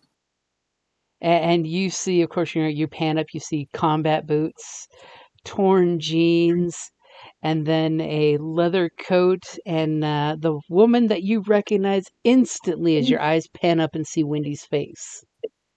Okay. See, striking eyes, aren't they? Mm-hmm. I It's because she's got that cool 20s bob cut, that's all curly but stops before the shoulders. I get down. I get down to my knees to pick up the walkie-talkie. It says, "Pardon me, Senora. First day on the job. That third floor, very muy scary." Muy no bueno. And she's just like, I love it when a man falls to a knee for me. As all of a sudden you see Wendy has charm. As she's like, first day on the job? See? So have you seen any cops or any and she kind of like, you can see she's playing with her finger trying to find the word of police? Policy. See. And I point to the courthouse. And she's just like, she gives you this very, okay look. As she kind of like, okay, that's good. As long as you haven't seen anyone in the parking facility here. Can I subtly press the speak button on the walkie-talkie? Oh, man, you are smashing it. Good for you. Okay, so you kind of like fumble and grab it and kind of hit the talk button. Well, I'm trying to hide the fact that that I'm hitting the talk button as I'm picking it up. But Okay, can go ahead and since we know the sneak didn't work, go ahead and roll take a risk. Yeah. Okay. Take a risk. What does that do? Can I check technical troubleshooting for this? That sounds like a good one. Okay. Taking a risk, by the way, is when you perform a daring, risky, or outright stupid feat. Yeah. This would be daring in this point, or take a risk. Ooh, Ooh. So you try to play really coy and hit that talk button, right? Yep. And immediately, as soon as you do, you kind of like hit the squelch button. Remember how we joked about that earlier? And her eyes get like, they go from sweet, beautiful blue eyes that kind of like, she's got just enough rouge on her cheeks to make herself look like she's, like maybe 16, to instantly she flares angry eyes and comes up and kicks your radio across the, it skitters like 20 feet away, bounces against a car, may or may not be broken. As she just looks at you and she's just like reaching back for something. Like obviously she realizes either you are security and you were just playing the fool, or maybe you're an undercover cop or something.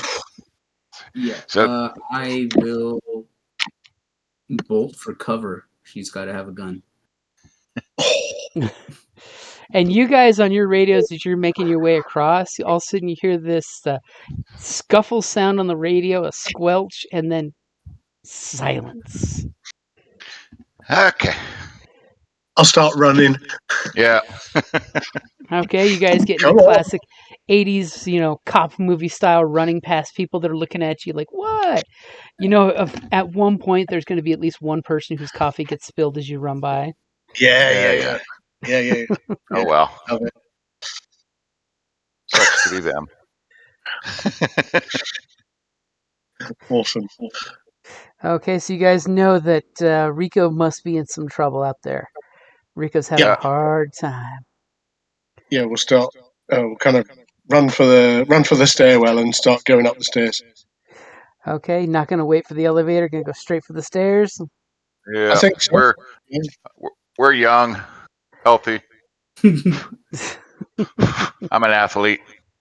You are an athlete. I was going to say, yeah. I mean, you're healthy. I mean, Yeah. I assume people probably still Swordplay smoke. takes a lot of endurance. Okay, so you guys are cardio. hustling ass up the stairwell. Poor King's like, why did we not take the elevator? Why didn't we take the elevator? So as there's this echo of boots on the stairwell, go ahead and Rico, give me a face danger. Face danger. Dun, dun, dun.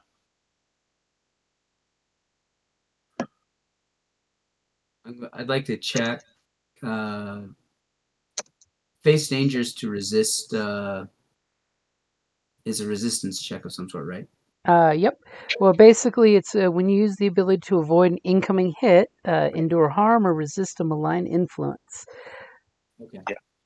Because I take it you're just from a mechanics point of view. I take it because there have been some messed up rolls. You're using MC moves now, are you, Jim? Mm-hmm. So right now, you're basically having to deal with.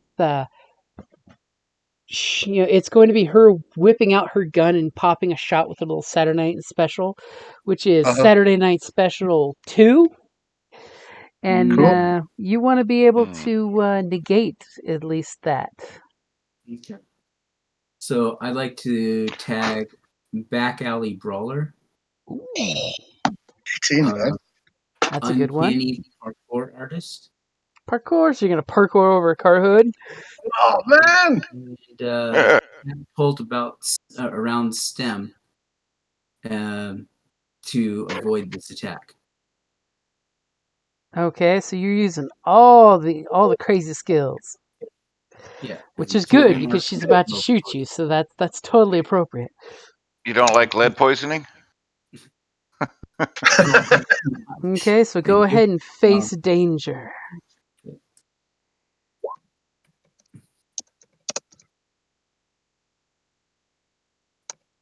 Oof. Oh, mild success. What does that mean? Is that mixed? Yeah. Yeah. That's a success at least. Something. Yep. I want to check something real quick. There's probably something terrible like property damage. Right? Okay, Yeah, so that sandwich is getting deducted from your wages. So she pops off her shot, and you manage to just barely parkour out of the way as it hits one of the cars that you parkoured. You did the cool hood slide. Everybody loves that. And just as you turn around, you hear the choing as the bullet hits like right above the tire, and you hear the tire explode. And of course, like the car you bounced off of, the alarm immediately starts going, and it's that bad '80s style car alarm. So of course, it sounds very loud and horrible. Yep. So you managed to avoid getting shot, which is always a good thing. It's a bonus. But you are going to go ahead and get ears rung 1 from the gunshot. Because she didn't hit you with the bullet, but the exploding tire was loud as hell, and it's kind of like giving you that tendonitis ting in your ear. What? Exactly. I mean, what I have every day. Okay, so did I mark this correctly on my card? Let me check. On a tracking card, isn't it? Yeah. It should be down at the bottom. Let's see. Yep. And you kind of write it in Yep, yourself. Then. ears rung 1. Perfect. So she pops that shot up, and she's like, little pig, come on out so I can have some dinner. Because you obviously are getting the idea she thinks you're a cop. And the fact that she's willing to shoot a cop, that says something about Wendy. Yeah. And, you hear that car alarm just whoop, whoop, whoop, whoop. It's going to get its attention. Whatever bad car alarms in the 80s sounded like. I had one that used to talk. Step away if you from said the it off, it kind of said something like, "Stand back, this car is alarmed," and it was Yeah. Oh, I remember those. Those were cool. thing ever, man. Yeah. Annoying. Okay. So, after you manage to avoid getting shot, are you just staying behind cover? Or are you doing something else? No, I'm going to try to keep moving. Okay, so you start scampering away? Yeah. I'm also going to take a look to see if there might be like loose pieces of concrete or something. It's kept pretty clean up there. Okay. Then I'm going to have to pull a hubcap. That's totally doable. As after she shot you, she obviously is beelining it towards where you saw the blue van. Yeah. Yeah, because they actually have hubcaps back then. I don't think Yeah. cars do now at all, do they?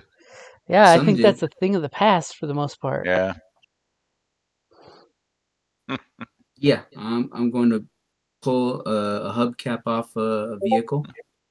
Okay, so you pop off the hubcap. Playing Captain America now. Oh, you're doing Captain America, yeah, brilliant. Yeah. Love that shit, man. Love that shit. I don't have much of a choice. I'm going to Captain America this shit. Yeah. Captain Hubcap. Okay, so you get the hubcap off. It's in your hands. It's nice. It's shiny. It's chrome. Yep. Almost feels like it could stop a .38 bullet. Shit. I'm going to check Back Alley Brawler again. Ooh. Okay. And is she bigger than me? She is not bigger than you. The leather and studs make her look a little broader, but she's fairly petite. She's just a little girl. Almost like if you were to take Wendy from Peter Pan and age her to womanhood and make her a evil sorority girl. Aren't all sorority girls evil? Only the good ones. What's the weather like? A beautiful sunny day. I mean, there's still that beautiful white dove on the back of the van. Sparkles of daylight. Oh, it's so nice out today. I'm gonna, yeah, I'm going to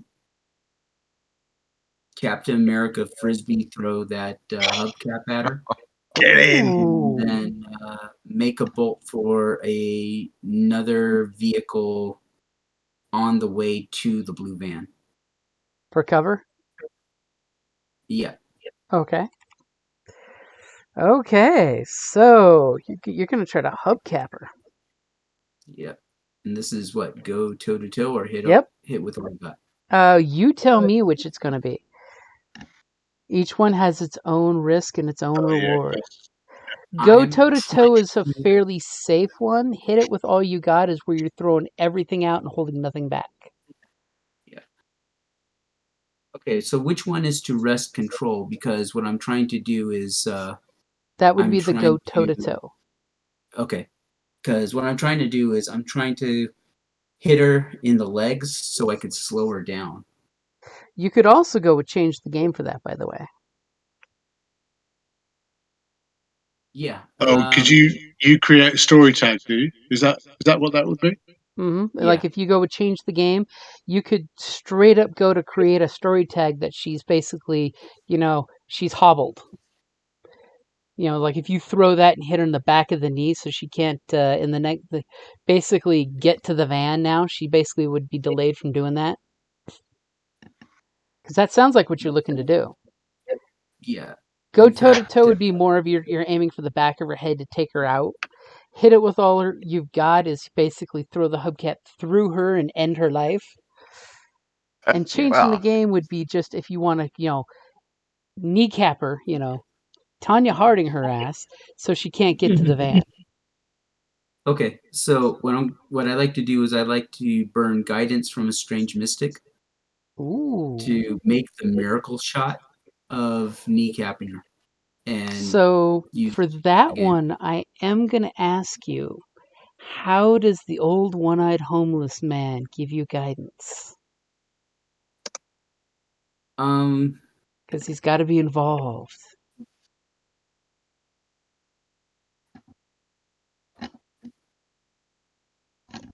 He's going to see the angles. I'm not expecting this to be a straight shot, so I'm going to try to use deflection to hit my target. But how does the old mystic help? The old mystic. Because Is that's the that one Kind you're. of he's kind of sees the flight plan of the disc, knows where it has to bounce off of in order to hit the target. remember some lesson or discussion about Oh, yeah. Because this talking involves to him about the old one-eyed homeless man. It's some like either flashback or he's actually yeah. interfering somehow. I mean, you can totally say he's up there and he, stumbles out drunkenly, makes her move just in time to veer right into your shot. Basically, it's a good plot device to throw the one-eyed old mystic. Like if you've ever played Fallout, The Stranger. Actually, I have not played Fallout. There's a random, like 1 in 100 chance that this guy in a trench coat and fedora pops out and shoots whatever you're killing and basically murders shit randomly. And the stranger appears and then disappears. So, No way. but yeah, and you can Really? actually in game make it so he comes out more often to play. Okay, then no, I'm not going to do that. I haven't really thought about that. You can I mean, you totally could have just a have, flashback. yeah, of the old hobo watching you pitch stones in an alley or something. And he Or gives it you can some pointers. you can actually throw and he stumbles out of nowhere. He wasn't there before, but he must have been sleeping behind one of these cars. Yeah. Opens a door or something and it bounces off in just the right direction or something. Yeah. Because remember, this is almost like he's there to mentor you guys in a strange Right. way for mysterious reasons you don't know. For good, for evil, for a Or cat sandwich food. later at lunch. Yeah, I was going to say. Yeah. Or cat food. Those prawns coming in here, stealing our cat food. As all of a sudden, two ravens land next to the white dove. Anyway. But yeah, I mean, you can totally burn that. It's just that I'm going to ask you to describe how that effect happens. What does he have to burn it or actually just tag it in a roll. Well, he can tag it and roll, but he's going to go for the burn Yeah. for the insta win. Mm. I mean, I like the idea of that. Somehow the old man gets involved. And it's totally just narrative. You can just totally describe how it happens. See how I'm giving all this power. Right. But I don't know how to use it. I mean, I'll throw something out there if you want me to, but I like to give player agency. Yeah, like I said, you could say you remember him talking about angles and deflection, and helps you with the throw. Flashback of his words of advice. Yeah. And you land your shot right where you wanted it. Flashback to you knew the old mystic even before you knew the old mystic. Let's say Oddly that he enough, was there. Actually, since the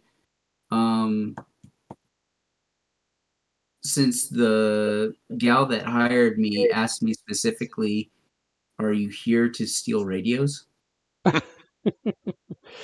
The old man is here. I totally missed him. She totally missed him, and he's up here trying to jimmy a car with me to steal a radio.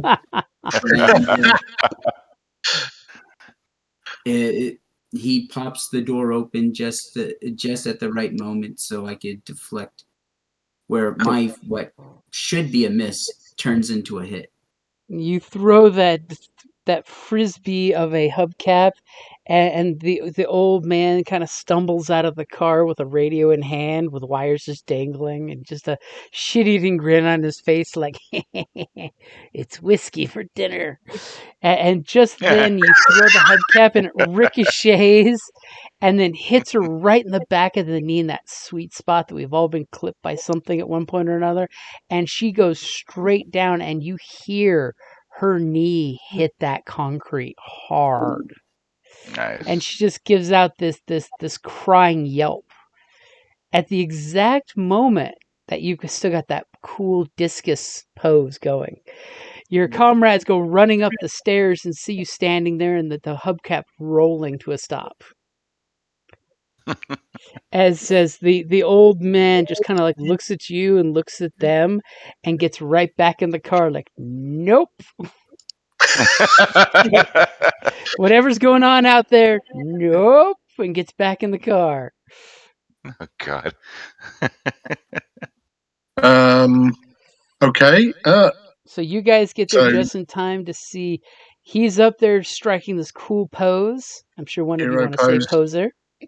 And Yeah. you see Wendy just fell to her one knee, hitting the ground hard. And I'll even say Okay. her pistol goes skittering out of her hand, because whacking your knee hurts. Yeah.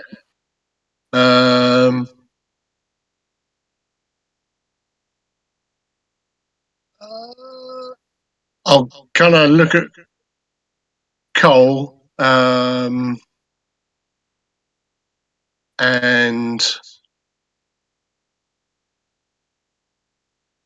I'll say, go for the van.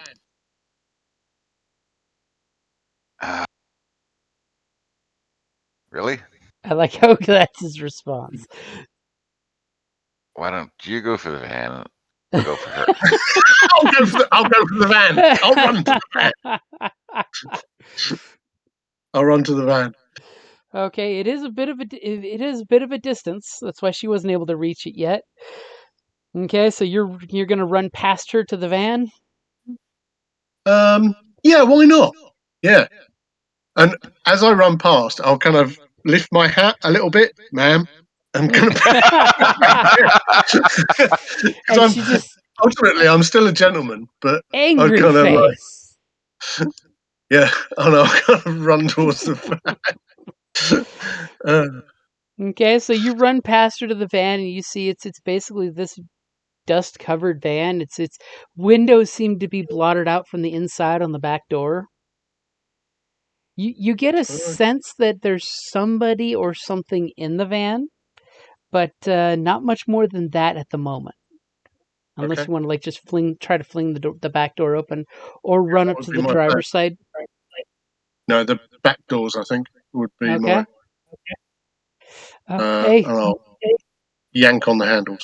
Okay, you run up to the back doors, and because these are very, very simple thugs, you realize that the back door is unlocked, and you fling it open, and immediately you're greeted by three biker guys that kind of immediately hold their hands up to block the sunlight that's hitting their eyeballs. Obviously, they've been sitting in this blacked out van for a while, and three bikers and a small figure that's kind of huddled up behind the third one. You can't quite make it out, but you do notice the ominous ropes wrapped around a small pair of legs sticking out. Okay. And they look at you, and you look at them, and then there's this super tense moment where you can almost hear the proverbial roll for initiative, Yeah, Right? definitely. And that's my cue. Yep. So, Cole, you saw King run like he had angels carrying him. He ran so fast and beautifully, and with one fell grace, flung the doors open to the back of the van. Yep. And then he's just kind of stopped, and he's looking in the van like, oh shit. You see Wendy on the ground. She's clutching her bad knee, that she now has a bad knee. She used to be a biker gang leader until she took a hubcap to the knee. She looks like she's going to any second I used now to be a snarl some motorcyclist, words of venom. You've got Yep. Rico hiding between a couple cars taking cover. Got that cool pose going. And then you see some homeless guy you've seen a few times before looking through a window at all of you guys. Okay. So I am charging for her, pulling out the Fang of Typhon Oh, from its concealed holster, and I will rush her to subdue her. Ooh. Okay, so while she's down on the ground, I will give you you're going to get a bonus because she has a negative on her. Okay. Actually, did I clear? Oh, wait, let me clear reset for a Yeah, second. make sure There you we clear, go. and then I'll put it in there. Yep, so Fang of Typhon, quick to defend, I'm also using. Oh, I put minuses. Oh, the minus I put in there.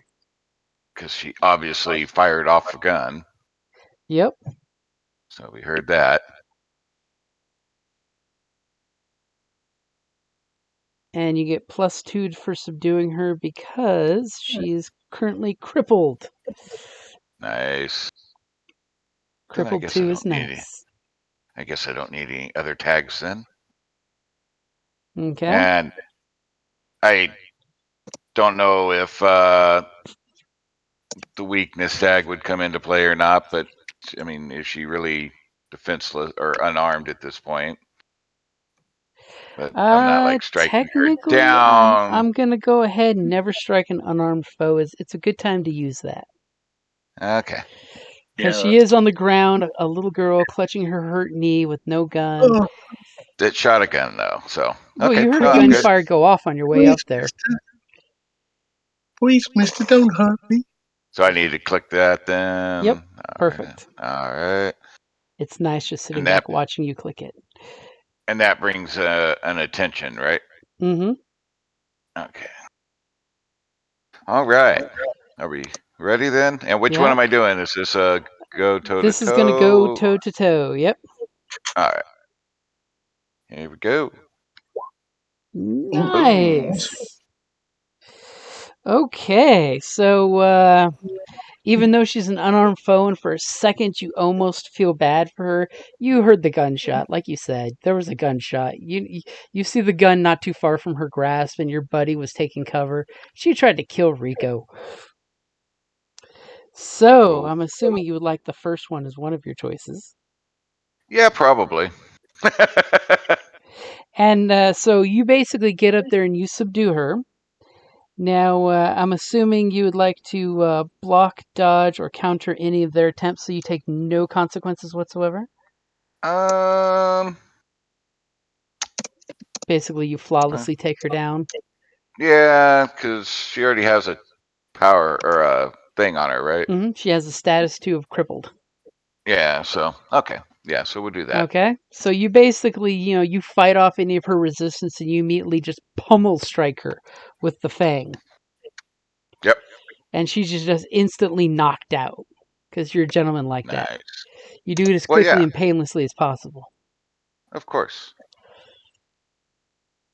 In a spot that won't, effective, but won't, leave a visible mark because of like hair or Just something. above the hairline, so that way there's just a Yeah. little red there and no scar.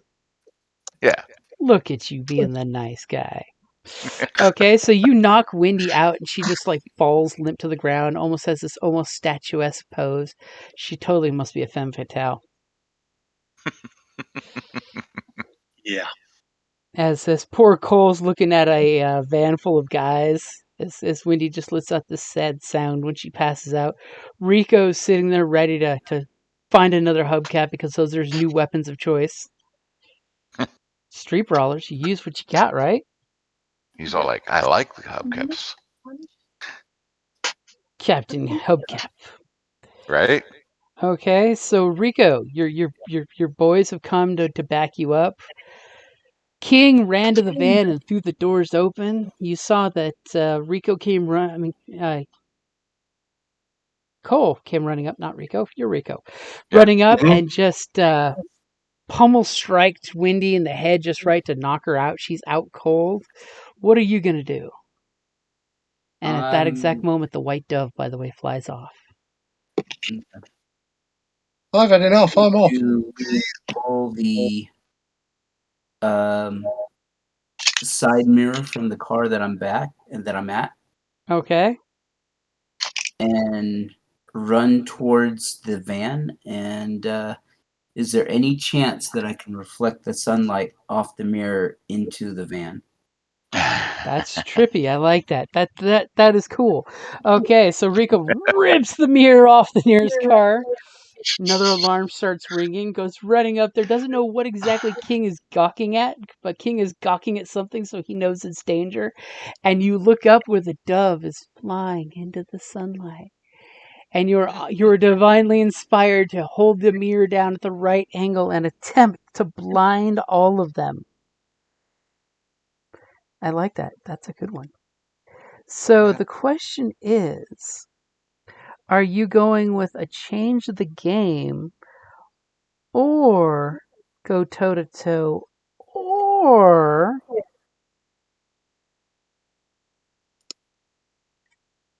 are you going with the cinematic moves? Oh no, that wouldn't be those yet.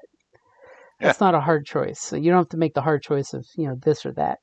So I'm thinking it's probably a change the game, right? Yeah, I'm going to go for, well, if I choose change the game and I'm actually able to generate some juice, is there any way that I could spend the juice on, let's see, King's actions? Ooh. So when you create juice, basically exactly that. You can use the juice to create a story tag, to burn off a power tag or story tag that's in play, which there isn't really one yet, or give or reduce a status by 1 tier per point of juice. Okay. So And I'm of course, if gonna. you rolled 10 or better, you can actually get upgrades to that, so you can like prolong the effects. So you could go with blinded 1, and then if you roll a 10 or better, you can prolong the effects that they're blinded by the sunlight. Or you can just Nice. use the light to create juice in general that can be cashed in later. Okay, I'm actually trying to blind the bikers in the truck. Okay. So I'm gonna go with change the game All right, go for and it. I like that. tag back alley brawler. Okay. Okay. And just to double check regarding ears rung, I need to check the minus sign so it counts against me, right?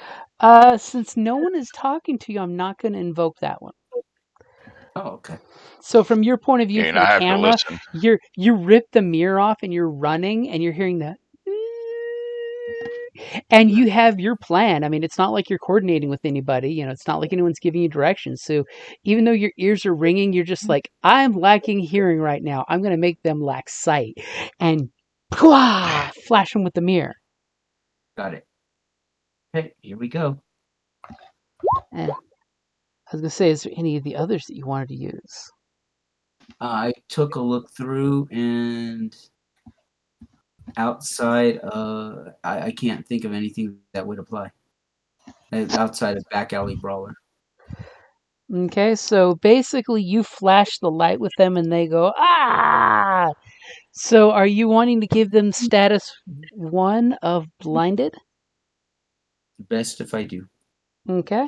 So immediately he flashes the light and you get that ominous, you see the sparkle of the light beam flashing through the van. And of course, remember before their eyes were already adjusting to the light of having someone throw the doors open.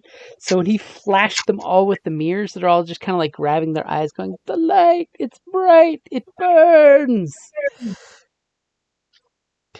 As you know, Rico's trying to give you an opening there, and as you do that, they kind of like, of course, turn their faces away from you guys, so they kind of like sit back against the seats in this van, and you clearly see that there is a young child bound on the inside of the van towards the cab.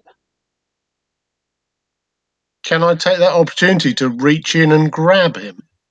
You could totally try to run past them since they are a bit distracted and take a Distracted and chance. disorientated, yeah. Yep, you could take a chance to reach in and grab the kid. Yeah, I think that's what I'm going to do.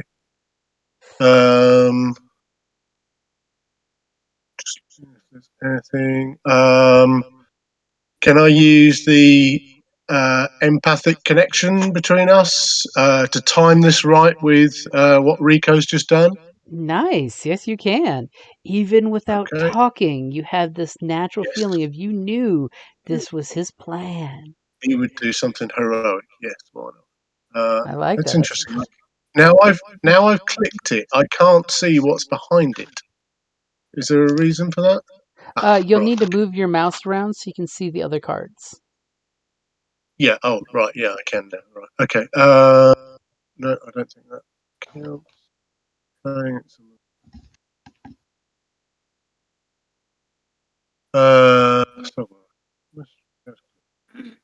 No, that's probably about all I've got. And what's the roll? Sorry, it's what? Sorry, And take it's going to a be risk face danger.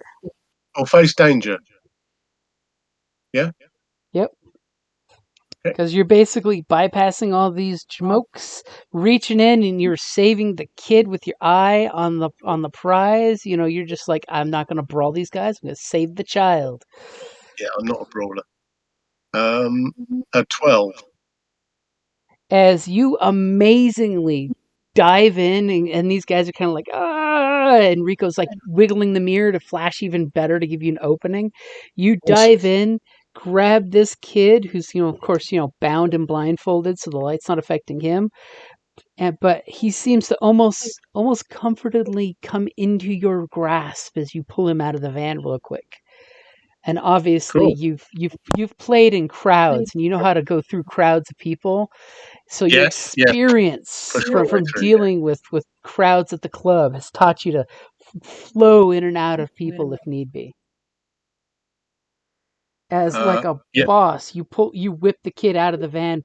Wendy looks up and just gives you this scowl while she's out cold. Scowling in her sleep. She must be a villain. I was gonna say, what the heck? All right. I was going to say I'm impressed. Yeah. Yeah. Rico's See what getting she's doing notions. afterwards. After all this Okay. is blown over, maybe you guys could go on a date. Yeah. Might be something there. So you and the Yeah, you kid never know. dive out of the van, and you land on your feet comfortably. Do you unblindfold the kid? Yeah, I think so. Yeah. I'll rip the blindfold off. You pull the blindfold off, and he kind of blinks at you, and immediately recognizes that you guys are not them. He's seen enough of these biker guys in their vests and their jackets that you guys do not look like them. No, There's a I'll kind of distinct smile at social him. change. I'll smile at him and I'll say, Christopher? And he just shakes his head scared with big eyes. Little tears start. But my name's You're not Christopher. Christopher. We've got the wrong kid.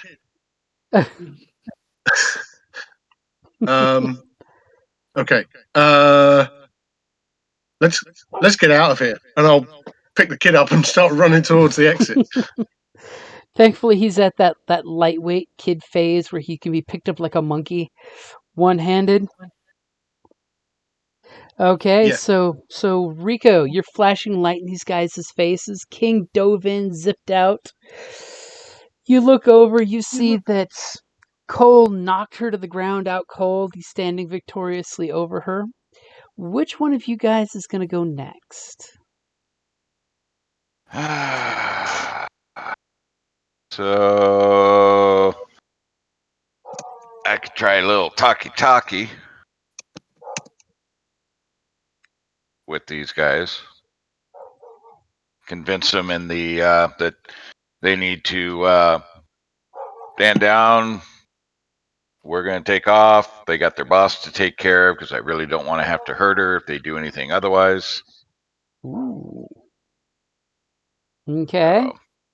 So Menacingly with the immediately sword at the back of her head. you kind of like step between so you can see inside the van but still menace her at the same time.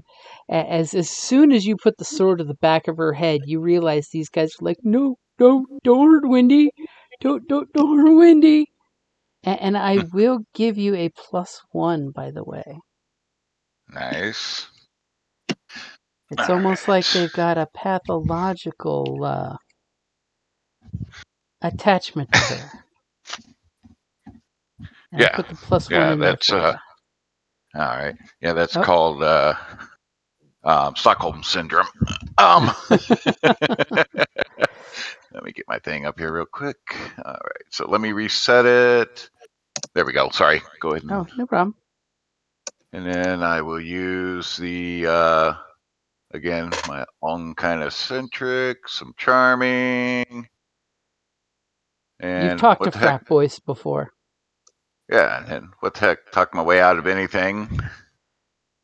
So Sword to the back of her head. I can talk my way out of anything. yeah, well, you know. So you're gonna put a +1, you said? Yeah, there should be a +1 on your power tag. Oh, I cleared it. So here, I'll put it back in. Okay. There we go. All right. And we're doing which one now? It's going to be convince. Yep. All right, here we go. Is they're like, don't hurt the Bam! Windy. And Oh, it's get weird. in there. It's weird the English they use of the Windy. The Windy. The Windy. All Until you right. find out it's the Windigo. Okay, so needless to say, go ahead and describe exactly how it plays out because they follow your words to a T. It's almost Yeah. like you're explaining to children what they need to do and be good boys. Yeah. So I'm like, look, we don't want any trouble. We don't want to hurt anybody. Your boss is fine right now, just knocked out. I'd hate to have to put a sword through the back of her head if you make any moves. No, We're gonna leave. We're gonna leave. You're gonna stay right there in the van. We're gonna close the door, and you can come check on her if she hasn't waken up in like 30 minutes. And I do have eyes watching you. And I look around to point at one of the cameras. As they just kind of like nods their heads yes, like, oh shit, no, don't kill Windy. And then I nod and tell Rico, it's like, let's go. You first. Okay. Rico, do you close the doors on the van? Yes. As you look at them, it just click the doors. Actually, before I close the doors, I'm going to say, Vaya con Dios. And then close the doors. And I'm sorry, you what? I say, Vaya con Dios. Go with God. and then And- closes the door. Okay. It's the closing the door part I didn't hear. Sorry. Had a Yeah. dog barking in the background. No problem. So some downtown yuppie must have brought a dog and put it in their car. Bastards. Or maybe the homeless guy's got a pair of dogs that come with him as well as his birds. Wolves. That's actually very careful again. To your eyes, they look like mutts. Okay, so you see, King's got the kid and he is running. By the way, Damn King, are right. you going to the elevator or the stairs? I feel like I've got like a bit of a distrust of elevators. I don't know why. I just feel elevators are kind of fraught with danger. They feel so mechanically complicated. Stairs, I can relate to stairs. Okay, so you got the kid over your shoulder and you're huffing it down the stairs. Yep. Rico's closed the doors and are you I'm assuming you're running with urgency to catch up to King. Yeah, I'm Oh, I'm also sorry. going to quickly check my watch. Okay, and at that point, Cole, you got, doors are closed, your hostage is out cold, your Yep. buddies are heading towards the stairs. And I book right behind him. Okay, so how far are you guys going before you're stopping with the kid on your shoulder there, King? You know, I assume like the stairwell is like, you can get off at each level of the Mhm. parking lot. Yep. Yeah. And no doubt it probably stinks of urine, like most No, of these this is places. downtown. It's actually really, Oh, this is really downtown. clean. It's okay, is it? Yeah, you haven't been to downtown Birmingham. Um, so I think we'll get to the level that would bring you out on the street, and we'll stop in the kind of stairwell there, if you like, and Okay, and kind of. then 'Cause I assume he's still tied up and stuff yep, like he's that, still isn't he? bound. Yep. Yeah, I will definitely kind of then stop and wait for these guys, and I'll start untying him if I can. And the kid's just like big, huge eyes right now. He's breathing really heavy, but he's not screaming. Kid's got some gumption. He's got that grit. As he's letting you untie his hands and he's in feet, and he's just very excited about being untied and away from the bad people, because he tells you that they're bad people. They kidnapped me and they hurt my nanny. Is, Uh, is is my nanny back at home? she's gone away now. I've spoken to her, and she is okay now. But she won't come back. This frightened her very badly. So, but she asked me to come look for you. So that's Oh, what I've done, Christopher. And my friends, my name is King, and this is Cole and Rico. as they come running down And the we're going to stairs, try bag sack moment. and find your dad. How about that? Is that That okay? that's great, Mr. King, sir. I I was good. I behaved, and she told me to do whatever they say, so they didn't hurt me, and they gave me fruit pops, and and and and, and can I really go see my daddy finally? And it's just Yeah, like, we're near the court building, and I think your daddy might be there. and So, and I know my daddy's phone number. I memorized it like he made me memorize it in case I ever need to call him at work. right, that's useful. Um, so as these guys arrive, I'll I'll say, how do you want to play this, guys?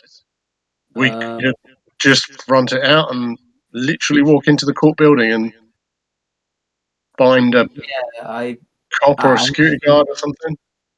I have some stuff to take care of here. If you go up to, they usually have a receptionist, so just go up to the receptionist, let them know that you're here to see his dad, and And let remember, his dad's a private attorney. He Uh has huh. private practice, so he wouldn't be at the court building per se. Oh, I yeah, see. Right. But right, there are public police in at the this court building. place. right.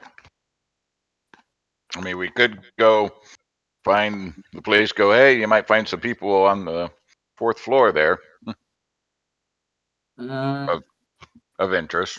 A poor Let's woman not who's do that. assaulted by a man with a sword. No, Oh wait, there's video footage of the gunshot. Mm. Assaulted by some weird man, some weird day laborer who threw a hubcap at her. Or we could just call his dad and Yeah, we can go call Dad and yeah, go I from think there. calling dad. Yeah. I'm just trying to think how this is going to play out. my best suggestion would be go to the courthouse, call his dad from there. It's a public enough place, and I don't know if you guys want to stick around, but let's not mess with the Lost Boys anymore. Well, yeah, we don't get a free lunch, so yeah. So you mightn't you, Rico? Well, I just checked my watch. Am I Really want You that only sense. got like 10 minutes to go get a free lunch. I'm just saying. Yeah, he wants a free lunch and it's $15. So, Fine. He did the I hard don't know work. that we want to go to the courthouse though, because Okay. Go on. if it's known that he's missing, they might have somebody that goes, "Wait, that looks like the kid that's missing," and then Yeah. then we So, have to answer questions. I love you could paranoia. play concerned citizens and say that you found this lost kid wandering about. Hey, that's a good one. Mm. Okay. Fine.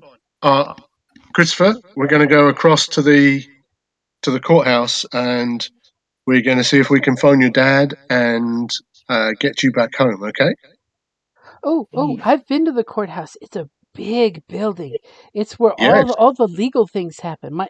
My daddy's a lawyer. Did you know that? He helps to protect people with the law.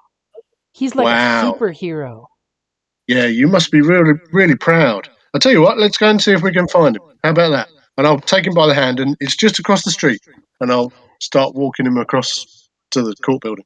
And this kid's got resolve because he is happy go lucky, willing to walk with you hand in hand across the street It really because is, isn't it? you have to hold hands when crossing the street. Damn right. Okay. That's my plan. I'll kind of look back at these guys and say, "You go and do what you need to do, Rico." We got this. And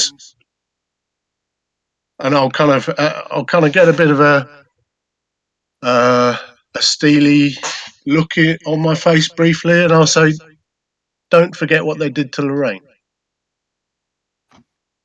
And you tell that to the boy? No, to Oh. them. I'll say that to them just Okay. quickly, and I'll start walking him over to the courtroom, over to the court building. Okay. Typical court building type of setup, the nice big steps leading up to it. You've got a bit of a security entrance area where you immediately see the police officers and the constables, have their little station where they sit. It's not quite to that point that you have metal detectors and all that good stuff yet. It's not that level of paranoia yet. Yeah, fine. Yeah, no problem. As you clearly see where different people are speaking with the reception desk, being told where they need to go type of deal. Or you can go to the police officers that are at their station. I think I'll go to the reception desk, Okay. and kind of give it my best charm, and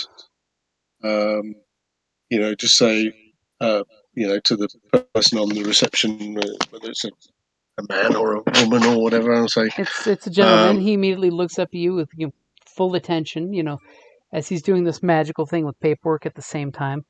It's a skill. I love it. Do that. Sir, I'm sorry to bother you, but this little boy's lost, and I need to be able to phone his father so he can come and find him. He knows his phone number. Do you think we could use the phone here, sir? And he just gives you a polite smile and says, "Of course, sir. It would be handy for you. There are some privacy booths over there with some courtesy phones." And of course, he gestures and you see there's a little sign that says courtesy phones. And there's those like 4 little wall phones hanging up to be used by reporters or whatnot or attorneys. Mm-hmm. As he just would you like any assistance from the police officers over there? He kind of gestures if you needed the cops, you know. I think we'll give his dad a call, and then if we can't get hold of him, is that okay? And I'll look at the boy. And he just nods yes to you with big yeses, big head Yeah. nods, Okay. as Come only on, kid. exaggerated kids can Come on, do. kid. Let's go and ring your dad. You can push the numbers. As that gets him ridiculously excited, as kids do. Yeah, I still do. Do you know what I mean? So yeah, fine. We'll go to a booth and start doing the dialing thing. I take it the other two guys haven't come with me. I would probably go with you. I don't need to go. I don't get a free sandwich, so I'm not gonna hang back I with still have Rico. to report Oh no, back. I And who thought you knows were how much trouble am I going to get over property damage? I pulled a hubcap and took a side mirror off of a vehicle. Oh, so you want me there to help pay for all the damage you did? I see what it No, is. I don't want you there. Oh, I'm going to take the heat myself, but oh, I okay, got to play some music. It okay. says on the back of the ticket, "We are not responsible for damage to vehicles." It's unless you are responsible. Well, unless she has questions why he was doing what he was doing, yeah. If she saw the video, if she watched by chance, yeah. oh, if she wasn't, you mean packed and busy for people trying to get out early for lunch, Exactly. stamping. She might not even know what's going on. I just thought that was like highway noise or street noise, the bang. As you know, we get kind of that screen swipe over to Rico, and she's just like, "Just wait over there. As soon as I get my lunch break, I'll treat you to that sandwich." And here's your $15. So she takes money out of the money she's getting from parking attendants. Oh, thank you. Okay, so immediately the phone rings, and this female voice kind of sobbingly answers the phone. Hello. Oh God, what's your dad's name, kid? I should know that, shouldn't I? Leonard would be his first name. If you want to be all formal and stuff. Oh, I thought his name was who? Who's no? I thought his name was Stephen Mordenheim. Yes, the lawyer. Yeah, sorry. Yeah. Fine. Is Mr. Mordenheim there, please? I'm sorry, my husband is out doing some business right now with some associates. Is there anything I can do to assist you? Ma'am, are you Christopher's mother? I am, and you just pick up immediately this concerned tone when you say that. You know, she's Yeah. trying not to say anything, but now she sounds kind of scared on the phone. No, ma'am. Don't be scared. He's here at the courthouse with me. He's safe and he's well. Uh, uh, He's just looking for his family. Perhaps you uh, could come and get him. and you can tell she's super hesitant to say it, but then she's like, "Are you one of the kidnappers?" No, ma'am. No, ma'am. I came across him and he said he was lost. Oh, oh, Um, oh my God! and Can you please put him on the phone? yeah, of course. And I'll And, give him the phone. and you just hear as you're pulling the phone away from your ear, there's just like this explosion of sobbing, and then you just hear Christopher like, "Hi, mommy.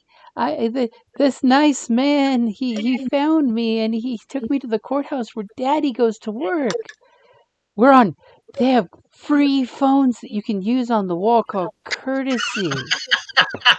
And you can just hear there's this rabid expression of words across the phone, and the kid's like, you can tell whatever's being said, he's missing it and just telling her his story as kids do. So it's this whole, I drove in a van. I got to drink a beer. I I ate ate out of the ice dog cream bowl. out of the bucket. um, really? Oh, okay. Okay. Can I? Yeah, and I'll kind of take the phone off and just say, "Let me talk to your mom for just a moment, and then maybe she can come and get you." And And he kind of hands you the phone. He's like, she seems really sad right now. She's crying. You should tell her a uh, joke. That's what Daddy always does. oh yeah. Yeah. Um, uh, ma'am, I'm sorry to upset you. I hope I hope you can come and get him. Is Mr. Mordenheim okay? And she just like stifles the snot wall of tears and snot, and she's like, he was coming downtown to pick up our son from the kidnappers. Please tell me he's okay. Please tell me something didn't happen. Well, He left about. Christopher's fine. You'll have to forgive me, ma'am. I don't know your husband. Just your little boy told me his phone number, and that's how I've ended up calling you. I I don't know. Is Mr. Mordheim on his way here then? I don't know exactly where the kidnappers told him to go to make the exchange. He had to bring some files and information, and he was supposed to go to meet them someplace. But he didn't want to worry me and tell me where. And Okay. pretty much at that moment, as you're Yep. talking to her and she starts wailing and crying, we go back to where Rico is at the parking garage, sitting nicely waiting for his free lunch. And into the parking complex pulls a car. And just then Rico looks across and as he's counting his $15 and where he's going to spend it. And you recognize Christopher's father pulling into the parking garage. He looks nervous as hell. He keeps wiping sweat on his forehead. And he's pulling into the parking garage to get a claim ticket. Okay, I will get up, pocket the money, and I will approach him. And he seems super nervous, and he sees you walking up from the parking attendant booth, and he immediately rolls his window down. And he's Mr. just like, Mordenheim? I just need a ticket. I won't be here for more than an hour. And he's just wiping sweat profusely off his forehead. Mr. Mordenheim?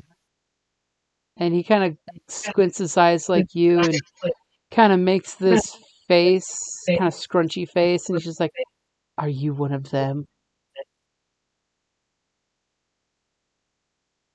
And it's like ominous tone as he puts his hand on the briefcase on the passenger seat, like almost defensively. No, I'm a friend of Lorraine's.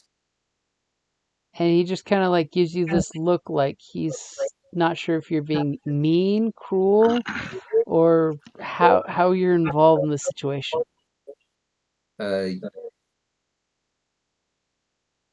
Go to the reception desk of the courthouse. Your son is waiting for you there. And his eyes just get huge, and he's just like, thank you, thank you, thank you, and rolls his window up and tries pulling out of the car. I'm actually going to roll because I'm curious.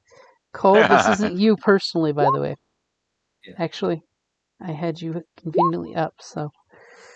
As he pulls out and like hits the car behind him, because of course there's cars coming in, and he immediately like grabs his briefcase and opens his car door, and he's like, I'm sorry, and he runs over to the car he just hit with his rear end and puts one of his business cards in the windshield wiper and goes running towards the courthouse.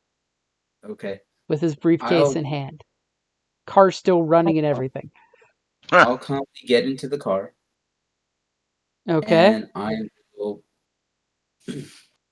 And I will park it for him. I'll collect the parking ticket and everything. And as you stop at the window, she looks at you like, so now you're an official parking attendant. And she hands you the ticket and says, make sure it's in the dashboard. I nod. Yes, ma'am. And she's just like, best $15 ever. As she waves the guy who just got hit to pull forward, and she's just like, oh, don't worry, my new parking attendant will clean up the broken headlight glass over there. You just get out of the way and find a nice place to park, and here's your ticket. Remember, we're not responsible for damage to vehicles. Even if we cause it. It says so on the back of the ticket. Well, we didn't cause it. The lawyer did. And a few more minutes later of, Cole sitting there hanging back, while King and the kid are on the phone. And immediately a guy comes rushing in, one of the court officers kind of comes up and does that whole, hey, no running in the halls. Is everything okay? He's like, everything's fine. He screams out, Christopher! And Christopher turns and screams out, Daddy! And of course, there's this spreading of people between them, and the two have this beautiful moment where he drops his briefcase that pops open and makes a huge mess.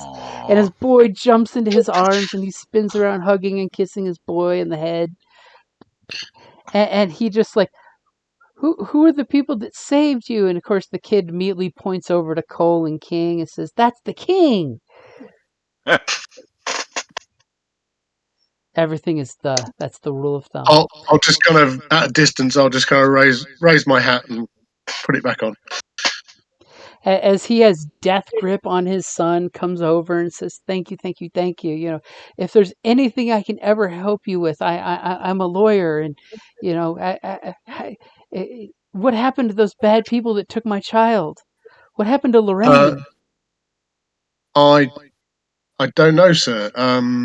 We just found the little boy in the parking lot, and he said that he knew your phone number. Your wife was on the phone. She was really worried. I rang, or Christopher rang your wife. So I don't know. I don't know. She said that he'd been kidnapped. Is that right? I can't believe it.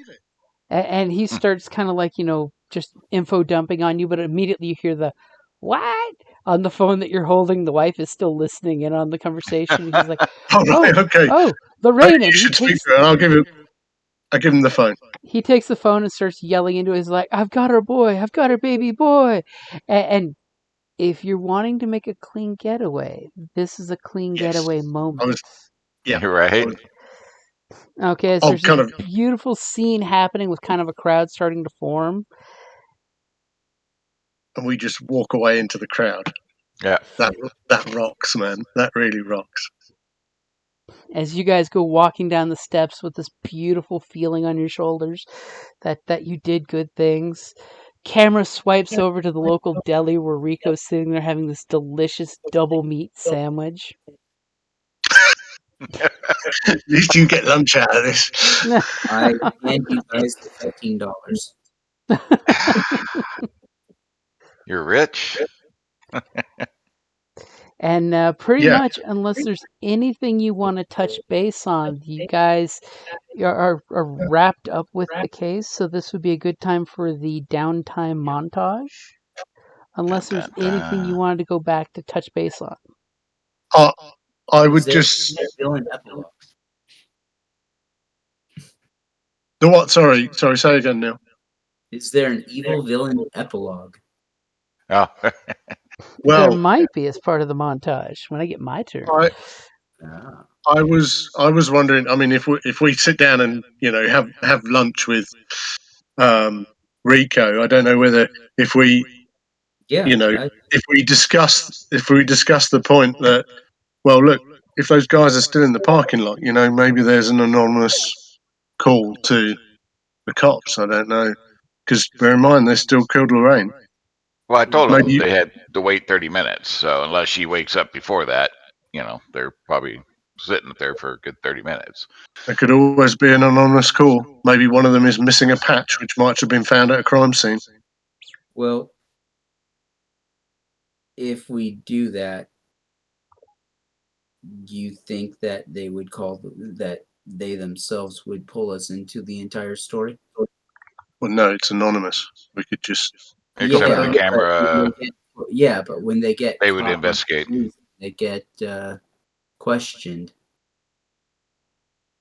Yeah. Plus they check the cameras potentially, think of that, and see what happened up there. So I say we let it go, but we do eat lunch and watch for the van to leave. Make sure that they leave out of there. Conveniently, the deli's got a perfect vantage point of the parking complex. Okay. Yeah, I mean, we talk about it, and then okay, fine. You guys go conveniently walking by towards the car, and there in the window you see Rico and her having sandwiches.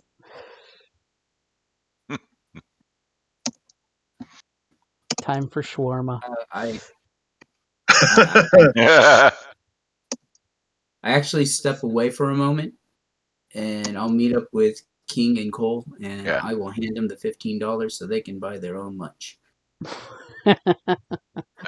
That's okay. You go ahead and hold on to that, Rico. You earned it. $15. Yeah, I love that. I got your lunch, King. Don't worry. Oh, I mean, this is the 80s. A 20 will get you a long ways. Yeah, yeah. I got it. Uh, He worked hard for that money. He can hold on to it. yeah, thanks, man. It's not every day we kind of get a kidnapped kid back, is it? To be Yeah, fair. no. As all of a sudden, King looks up in the reflection of the window. You see Lorraine's image for a second, then it just kind of evaporates away with a smile. Fair play. And I'll kind of raise my hat again and put it back. Look around like trying to see what he was tipping his hat to. Like, oh, And whatever. then you see this like overweight guy in too tight of a shirt, slovenly eating his sandwich. You know, whatever floats King's boat, man.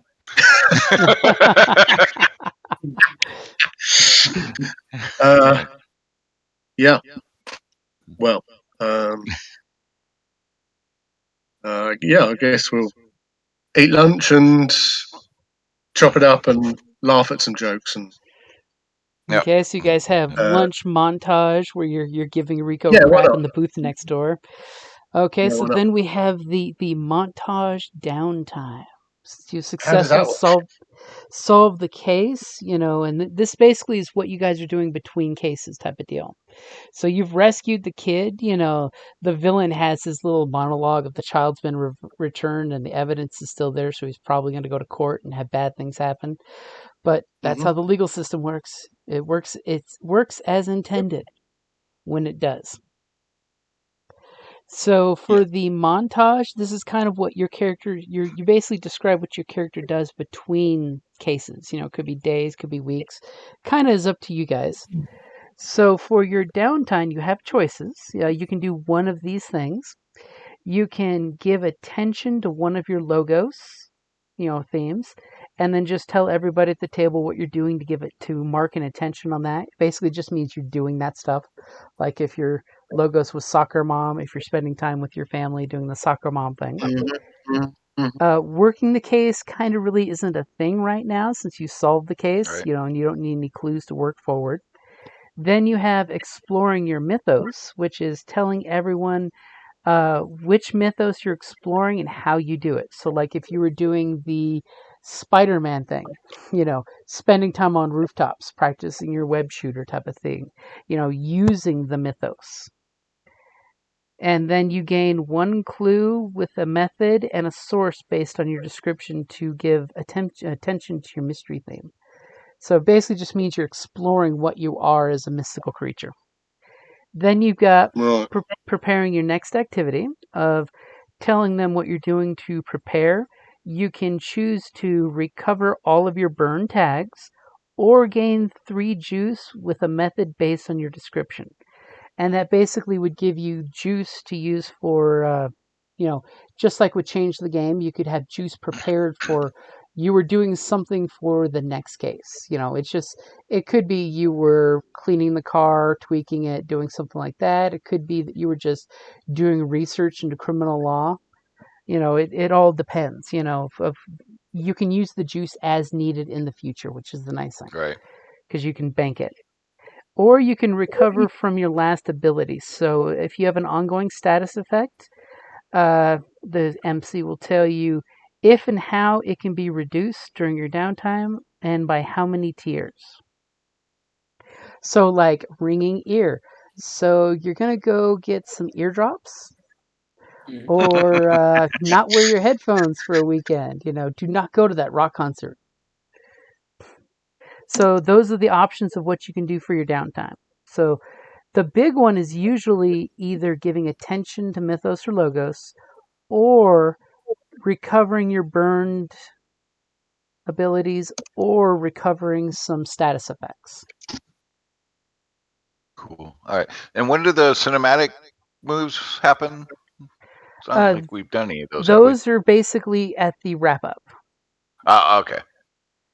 So like Okay. we're So we doing could the have been like montage geeking out. downtime. Yeah. Yeah.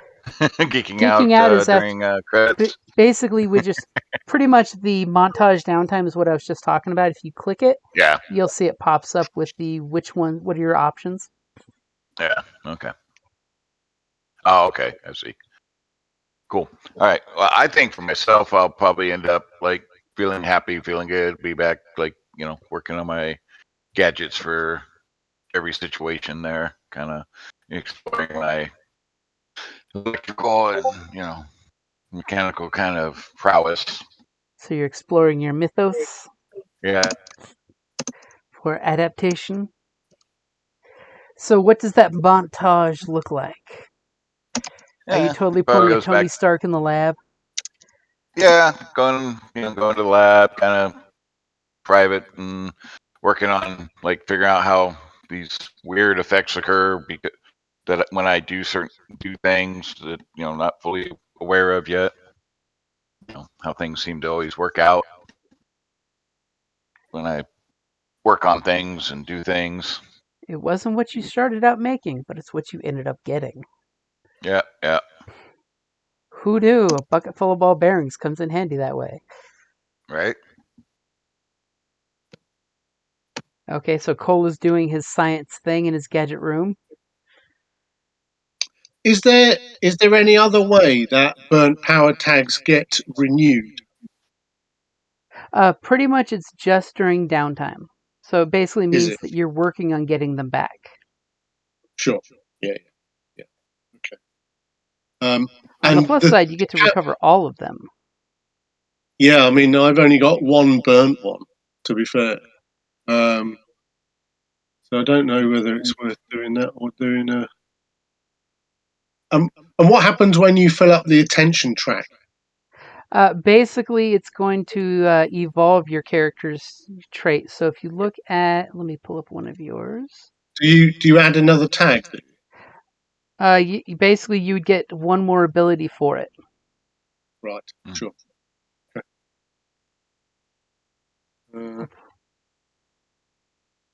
So I added an attention to Your that then, right? gadgets. Yep. Okay. All right. Well, I could have flipped my sword if done that Yep. instead. So when you max out, if you at the bottom of your card click where it says flip card, it has the when you max it out the improvements. Okay. Basically, you would just check it and then type in what improvement you've added to it.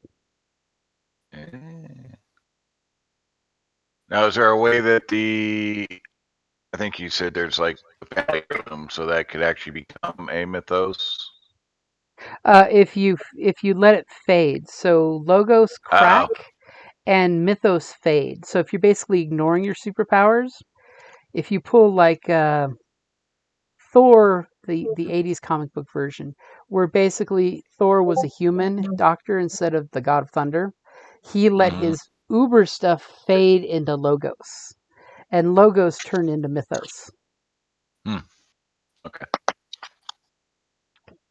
So attention is good because it means you're embracing that part of yourself, and then fading is bad, or cracking for a logos, because it just means that your non-power part is cracking and you're losing. Like Peter Parker at one point completely lost most of his logos and was all Spider-Man, not Peter Parker, because remember, he was failing at his aunt, failing at his college, failing at his jobs.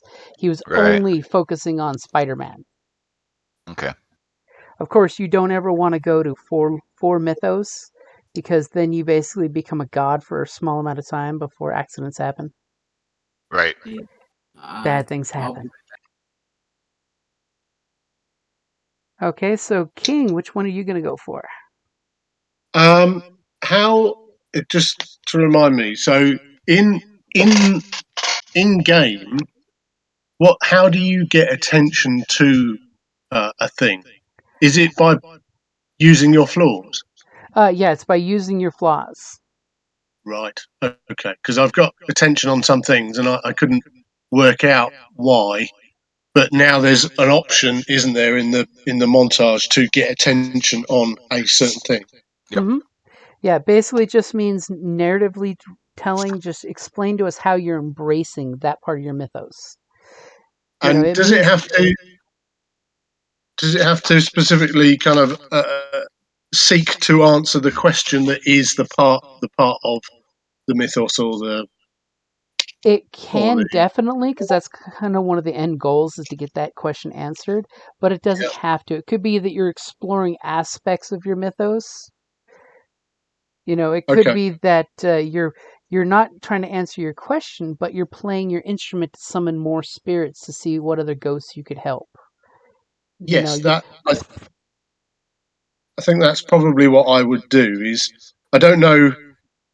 I'm quite I'm quite interested in the metaphysic of it, if you like. I think King is interested in the metaphysic of it in terms of like providing evidence that we have helped, this spirit in particular, but also other spirits in the past, and hmm whether there's a kind of, I don't know what you call it, like a not a message board, but something where, do you know what I mean? hmm Like if there are restless spirits, whether there's some way to communicate with them and Well, let them know. Do you know what I and mean? it's your We might horn. be You're able to putting help. out. Yeah, it's your horn. You're putting out the call. Like, hey, I'm Yep, you're here. sending out you're sending out the beacon, So and you're totally embracing it. yeah, yeah, I think that would be my plan. And I think the other thing I would do is, because I inherited this trumpet, I think I would play it and see if there are other people, like, spirits I could summon and talk to. Um, whether that's for information, but also look through, all of my mentors' legal documents and things like that to see if there are other references to the trumpet about how he might have got it and how it was passed on and that kind of thing. Because I think the question for my trumpet is, am I the final custodian of the last trumpet? So I think that's something that would interest me as well. So Hmm. that's what I would do. I'd spend a lot of time playing it and looking through documents, and then playing it some more and speaking to whoever turns up. As your employers are wondering why you're talking to yourself more often, and you have all of these old research papers about in your office. Yeah, it's starting to look like an episode of Call of Cthulhu, isn't it? And are you going for the juice or the attention? I Or think I'm sorry, going to go for the no. You get, because it's Explorer Mythos, isn't it? yeah. What? So it says you gain one clue with a method, whatever that means, and a source based on your description. Mark attention on the mysterious theme. So I Okay. think I'd go for the attention, but I don't know what does with a method mean. So it's a method based on your description. So what you're saying is the method is a ghost. So you're Yeah. getting one clue in regards to your question for your instrument that one of the ghosts provided you. It Oh, I could have see. been your mentor's ghost or a family member of the mentor who may have known about the horn, or it could be like the 10th possessor of the horn, comes to give you a message. Yeah, I mean, I think part of the thing is, I don't really know what happened to my mentor, and he doesn't appear. I don't think so. Yeah, maybe it's like Avatar. The Avatar spirits. Hmm. Maybe like you say, the 10th possessor of the horn. Maybe gives me some information, and we can always work out what that is later. But Okay. um, The big takeaway is the ghost tells you that every owner of the horn is the last owner of the horn. oh, awesome! Creepy and ominous at the same time. Love that shit. Brilliant. Okay, so I've marked attention on there. That's what I do. I play a lot of jazz. I read a lot of documents. And if nothing Hey, else, you can always play off that you're doing research on musical instruments. Yeah, damn right. And Rico, it sounded like you're back. yep. And which one were you going to go for Rico? I think I'm going to try to recover some of my burned crew themes power tags. Okay. So preparing for your next activity to prepare and recover all of your burn tags, because burning tags is nice. So how does that look for everybody when we're seeing your montage? Besides you working everywhere. Well, as a proper Roman Catholic boy, I believe that I would probably go to the church and go to the confessional, admit what I've done, and say the necessary number of Hail Marys. Now the I caused question wanton is, damage to people's vehicles. the question is this to a priest that you know, or is this an anonymous priest? I would prefer a priest that I know, but I don't know if you can ever tell who's on the other side. Well, we can It just depends on the narratively church. say if it's a church you normally go to, you know, like the 3 guys who do the job, so you can pick the right time for the right guy. Okay. Yeah, I'll do that. And what is this father's name?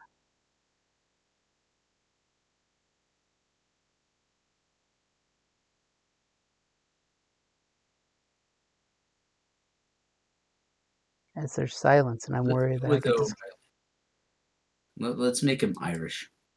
Yeah. Oh, we'll have a go to Irish father. As long as we don't deal in stereotypes, that's all that That'll be a good Yeah. 15 Hail Marys, and make sure you give a free car wash to the next person you see with the dirty car. Your mother Yes, sir. raised you better than to tear up other people's cars, you know. And the Holy Father knows better than you meaning to do that, to do the right thing. Well, to be fair, Father, she had a gun. And you're a good boy because you didn't hit a woman. You were raised rightly. I'd worry about that friend that knocked her out you're telling me about. And how detailed are you getting in these confessionals, by the way? I mean, legally, you are technically protected. Yeah, I mean, it's between you and your priest. I mean, Yeah. there should be Can't nothing tell more. the law. I'm not going to tell him about the murdered woman or the kidnapped boy. I'm not going to tell him about the friends who were there.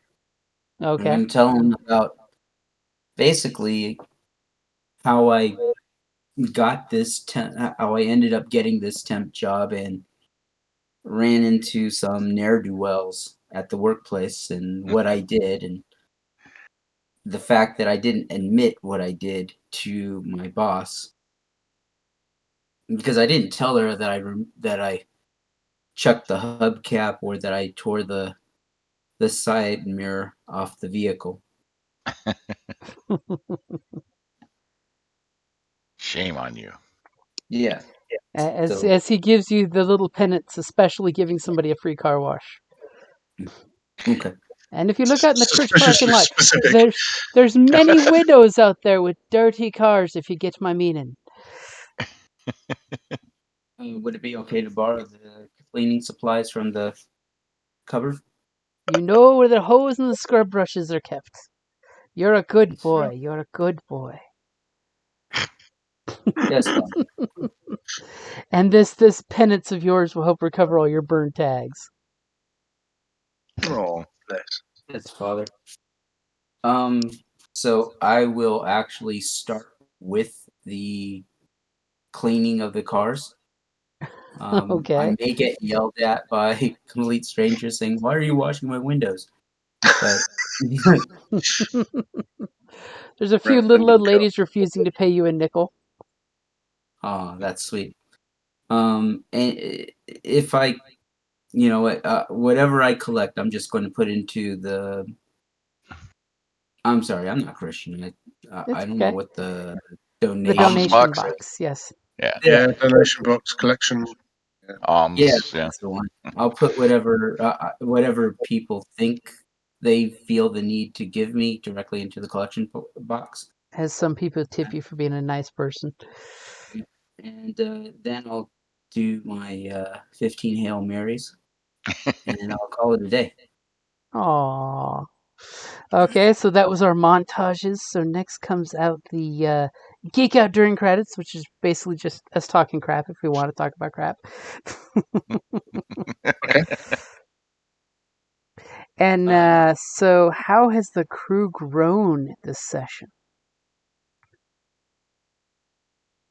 I think we were good. We had a successful outcome, and we were altruistic. Didn't go for the glory that we could have tried to claim. Oh, Yeah, look at that. that's a good point, man. Yeah, we could have just sucked it up, couldn't we, and just had it all out and could have had totally a lawyer been the on good guys. retainer for your place and all that. You but guys were we totally didn't. men of mystery that embraced the mist, you know. Yeah. You did misty things but didn't stick around to take the credit. Okay, so are you going to go ahead and mark attention or recover burn power? Which one you going for? Well, if we've got different, if we've this is for the crew identity, yeah. Yep, for the crew theme. So surely, as we were saying earlier, we've got different things. Each of us have got a different kind of. It looks different. Is that right? Yep. So mine, for instance, has got divine intervention burnt, but one of you guys, did you burn something else? I've not burned anything, so I could actually do an attention to it then. Mm-hmm. Okay. I used my downtime to recover all my burned tags, so well, remember those would be your personal ones, not the theme one. Oh, yeah. So I think your guidance is still. Did you do guidance and divine? Yeah. Okay, then I couldn't have. I didn't burn any of my personal tags, so I think that I would put that to curing ears rung. Okay. So that would be my downtime, and then you stay away from the church bell. Yes. As for the Geek Out ending, I think that King is developing into that leadership role because he's kind of dispersing the responsibilities pretty well. Okay. It's interesting. Yeah. Okay, so on yours, you can add one helpful for King that you can tag later on if you need to help him. Cool. So that goes on Rico's help, yeah? That's going to be on Rico's, yeah. Yeah. So King, you can answer either the second or the third question. Which character had the most meaningful interaction with yours, or which of your themes is under the most strain? I think.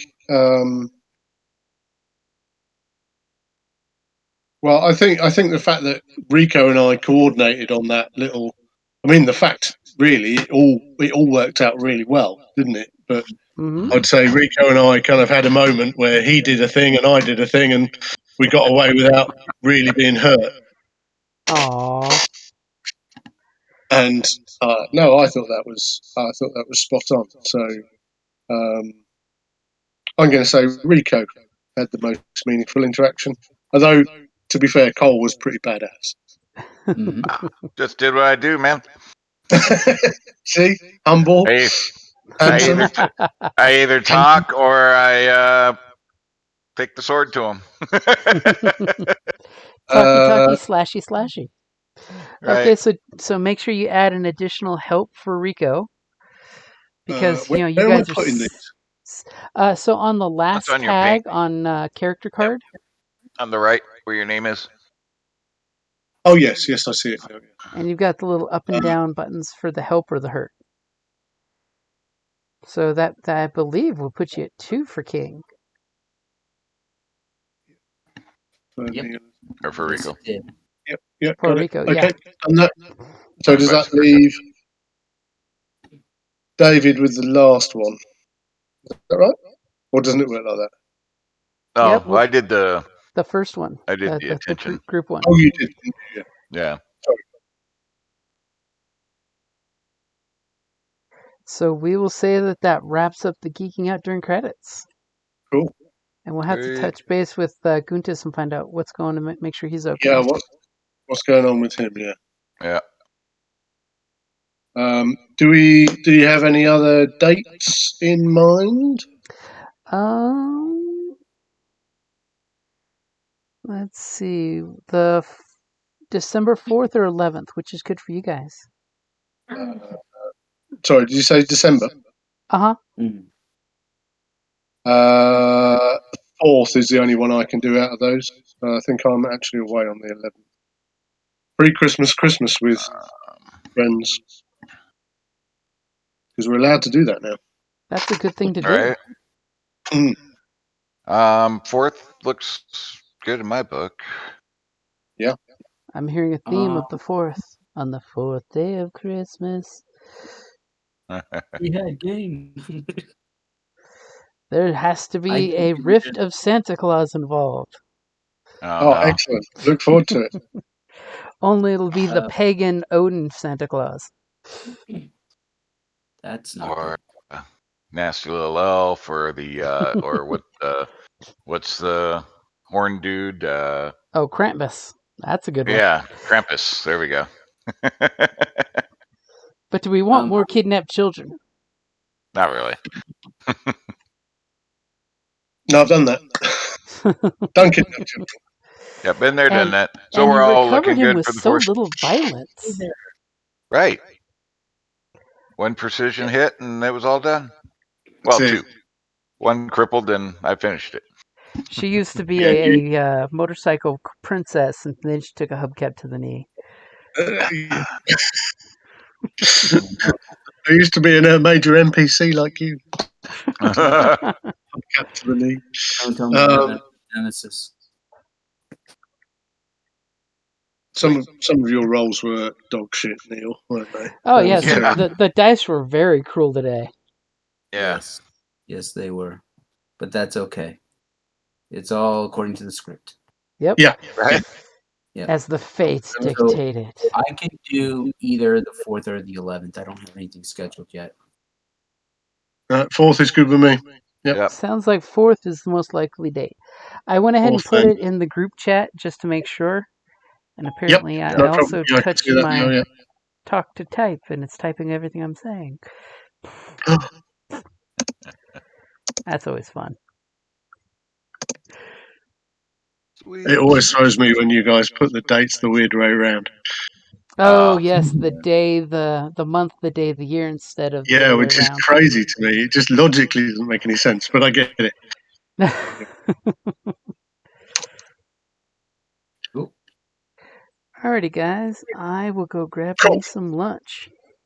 Do it. Hold Oh, my it's lunchtime where you are. Yeah, I'm going to have a spot of dinner, maybe even a glass of cider, hard cider. Nice. It's 7:30 in the evening. Nice. It's Watch a definitely a bit of good time for TV. that. That's it. Okay, that was a giggle. Thank you very much, guys. Appreciate that. Yeah, good job. All right, Okay. good job, guys. Good job. Congrats on Okay. your Right, first take case care, being everyone. solved. Stay frosty. All right, Yep. later, guys. Thank you. Later. Bye.